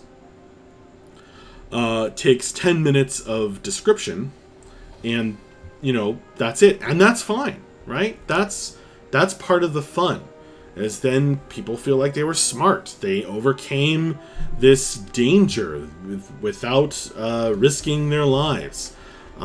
They succeeded. They were lucky. They were clever. Whatever. It was not the most dramatic thing that could have happened. Storytelling, right, always serves the most dramatic thing, and that is part of it too. That's part of the game too. But I don't think that tactically overcoming obstacles is necessarily storytelling. You can use storytelling as part of that, and you can certainly frame it in storytelling. Right? You can describe the death of the hill giant in a very dramatic way. But the act of overcoming that obstacle isn't itself storytelling. It's funny because you can describe what the tactician did, and it was a great story to listen to. Well, exactly, right? I guess I can't help myself. But there was nothing inherently dramatic. Right? I described it a certain way, but there was nothing inherently dramatic about that. It was a series of game decisions. And they can be game decisions made in character, which, you know, all enhance. It's everything together, but I don't think it's all the same. I don't think that. At least, you know, you may disagree. It's semantics, really. You know what the correct terminology is. Sure, there was preparation and forethought done in character. Well, it might not be done in character.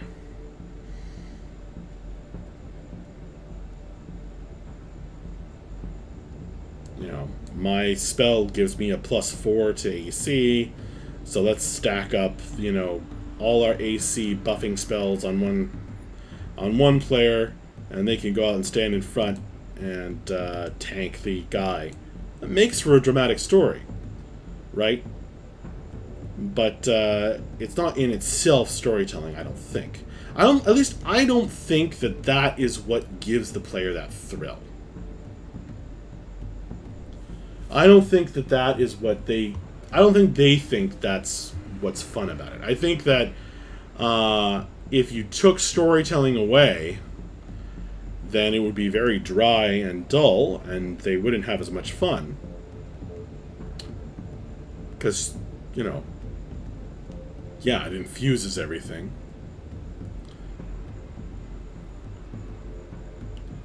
No, you're not coming off as hostile at all, Prepare GM. We're just trying to define a concept here.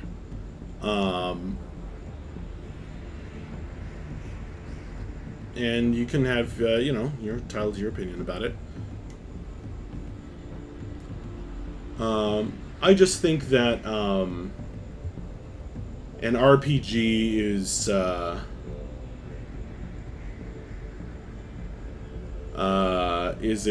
a servant of many masters, and I don't think that everybody comes to it for storytelling exactly. They may not, but you know, in a way, they can't get away from it. Oh, he's too big. He's gargantuan then. I'm also super derailing your game prep. My apologies. Oh, no worries. Honestly, if you hadn't come by Prepare GM, I probably would have turned off the stream. So, null sweat, Chemmer.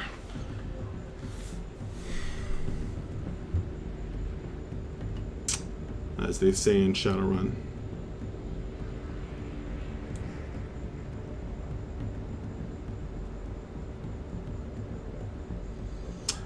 I guess what I'm trying to say is, I don't think that it's wrong.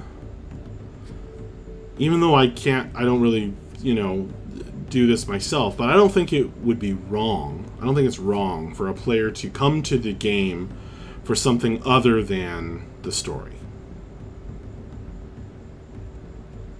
Whereas if I was sitting around a campfire, all telling the story as a group, and somebody was like, you know, started turning the story to something other than a good story, because that was more fun for them, I would be pretty upset.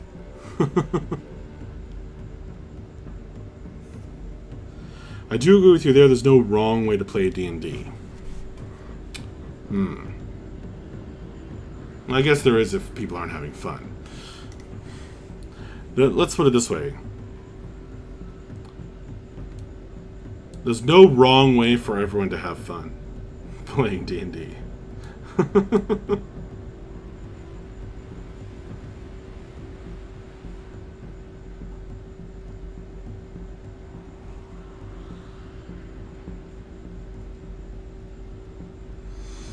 As long as everyone is having fun. Exactly.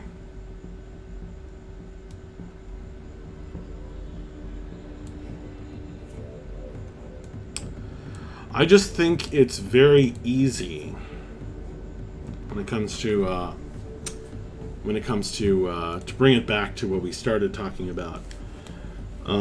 When it comes to storytelling, when it comes to a campaign story, it's a very, very easy thing for a GM to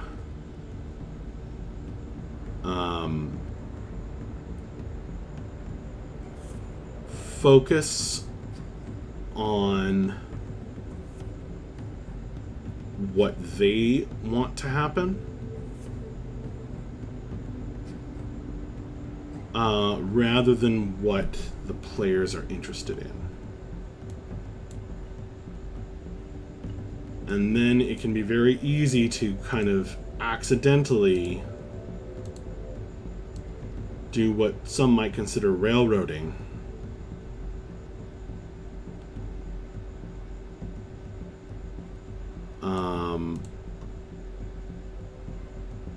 In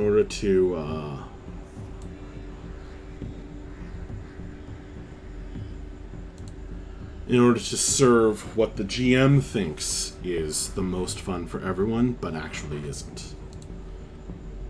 It's a pit trap with a very high DC. Probably the most common,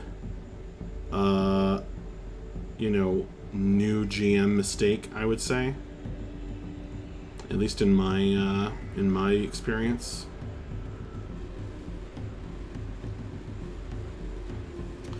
It's because new GMs really want to do good, and they think that, and it's easy to think that doing good means that the story went a particular way, when really all doing good is doing well is that people got to pursue what they were interested in.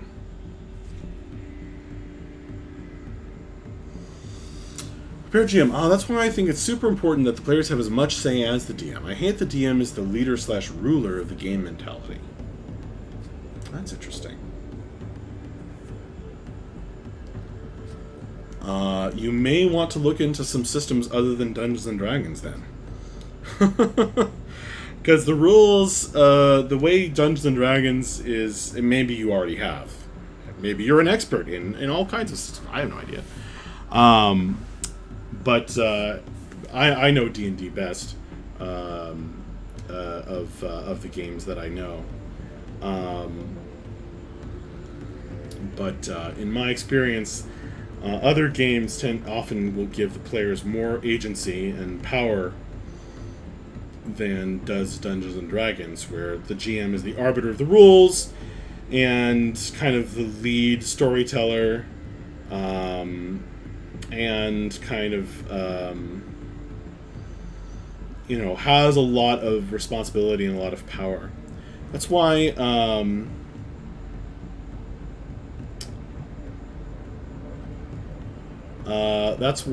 I also run the Forged in the Dark system. The Blades in the Dark game that I've been running as well, which has been super fun. In that system, It's more explicit. It's explicit in the rule book about how much power the players have, and they really do have a lot of power. Where like in D&D, in things as small as, the players, the way it's supposed to work is like the player says, I want to do X, and the GM says, all right, make this kind of check, right? And in the Blades in the Dark system, the player says, I take this kind of action, and the GM says, okay, what are you trying to accomplish? It's kind of a subtle thing, but it makes this really, really big difference. The players have so much power over the mechanics of the game in the Forge of the Dark system.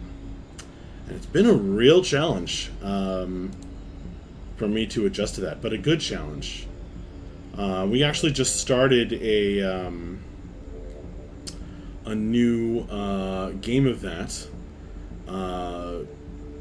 using Karma in the Dark instead of Blades in the Dark for a cyberpunk game. So we started creating the world, and here again, right, instead of me creating this campaign, and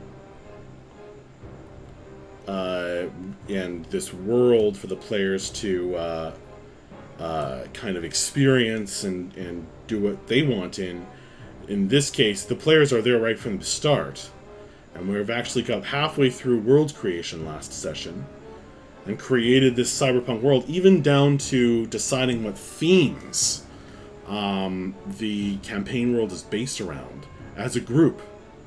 Very cool. Also did something similar in the Fate system. In the Dresden Files RPG, where, like, the first couple of sessions, we just created the world. And, that's sort of a level of power that I think is really interesting for the players to have. And the GM as well, but that's where you're really all equals, because it's not just that the players are signaling to the GM, like, we want to play in this kind of game, but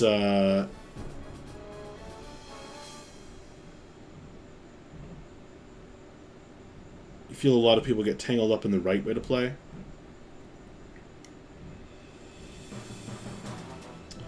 You don't let your players help create the world normally. I do that in D&D as well. Well, like I said, for this campaign, I've kind of taken, they've been able to create cities and all this characters and stuff and their backgrounds. And a lot of my campaign prep videos have had to do with that. I'm kind of taking their stuff and running with it. But again, it's kind of like me taking something that they put in their, that they are putting out and running with it. And me kind of like taking it and taking it in a direction that they don't necessarily know about. Whereas I think that's a little bit different than a group creation of a world where, rather than the, I think that's a bit of a different dynamic.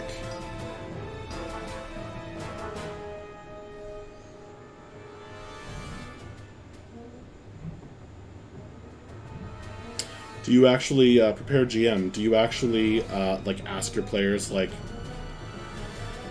okay, there are two nations at war. Like, what are they? What are the two nations?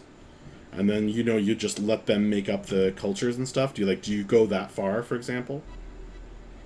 That's just a random example. Absolutely, interesting. I think that's super cool. Yeah, I've done that. I'm doing that in the Forged in the Dark system and some other systems. Don't Rest Your Head lets the players, or I let my players create their own special crazy, game-breaking power. Their own ability, power, special power and ability. I haven't really done that in D&D. I don't know. It's just not how I run D&D. Certainly could. I can certainly see how that would work. Depending on the campaign, of course. Yeah. One thing in this campaign is that I have a lot of new players. And I wanted to give them a bit of, like, quote, the, the, in scare quotes, the authentic D&D experience, which I don't think is necessarily a real thing, but just kind of like to have some of those feelings and experiences that I first got when I first played D&D, and things like hill giants were strange and even wondrous. And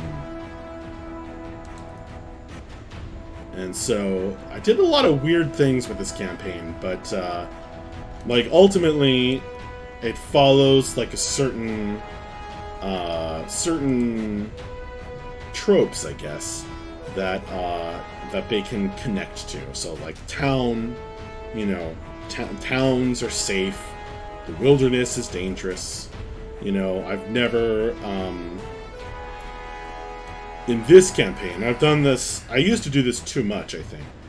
I've never asked the players to set watches, or never asked about setting watches when they are staying at an inn. I may do that at some point, because every rule needs a little bit of a twist.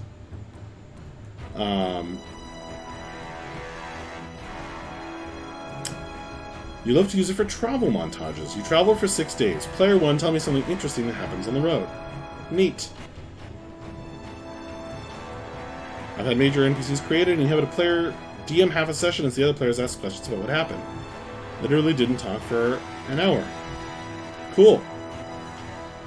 Yeah, that's a very different, non-standard D&D.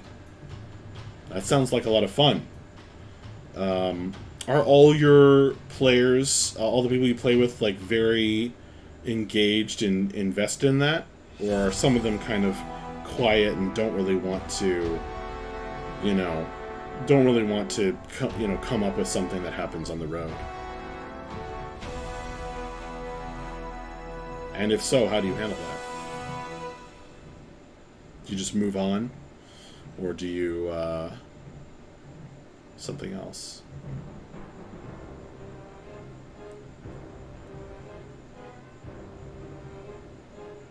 Sometimes they say, skip me. Right. But what if it's somebody who just always says, skip me? Which I definitely have some players who would. They usually come back in the end with the best ideas. I never force it. That makes sense.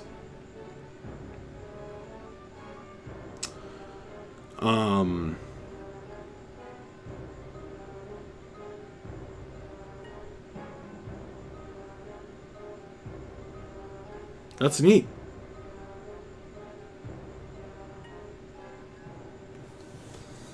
That's a cool way to play.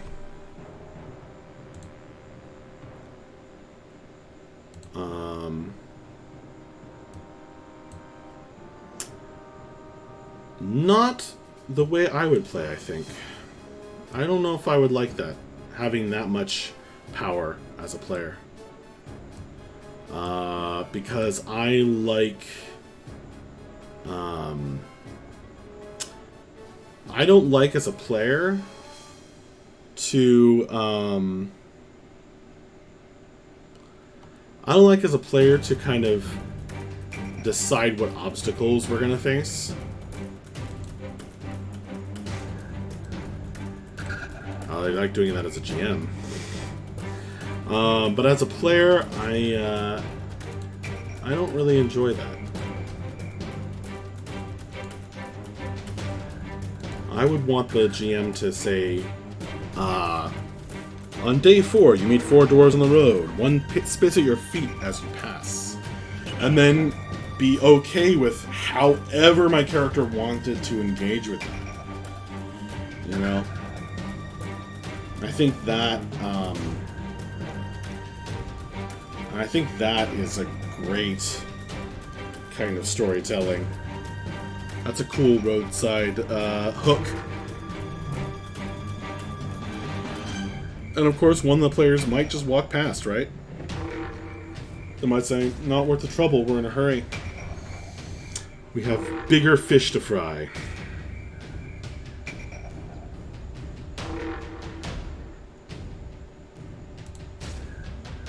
Which is always the thing when you're a GM. You never really know what is going to capture the player's interest. Well, sometimes you know. Sometimes you can make a very good, educated guess.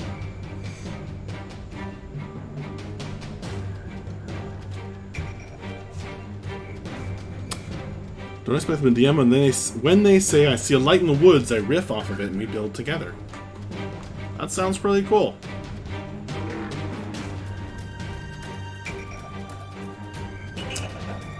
Alright. Sounds to me like you use a very interesting mix of heavy storytelling styles. Which I find fascinating, Prepared GM. I hope you come back and talk things over with me again. I think I'm going to turn off the stream for now.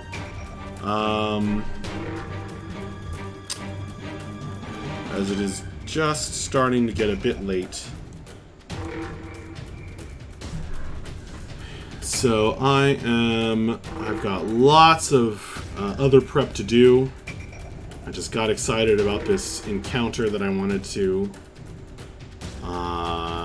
this encounter map I set up. I wouldn't say I've completely designed the encounter yet.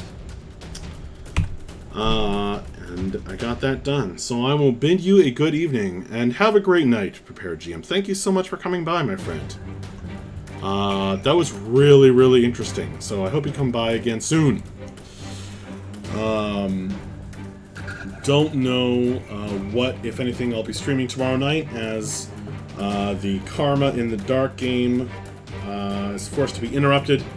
But I will be definitely streaming D&D, maybe even using this encounter map. There's a chance.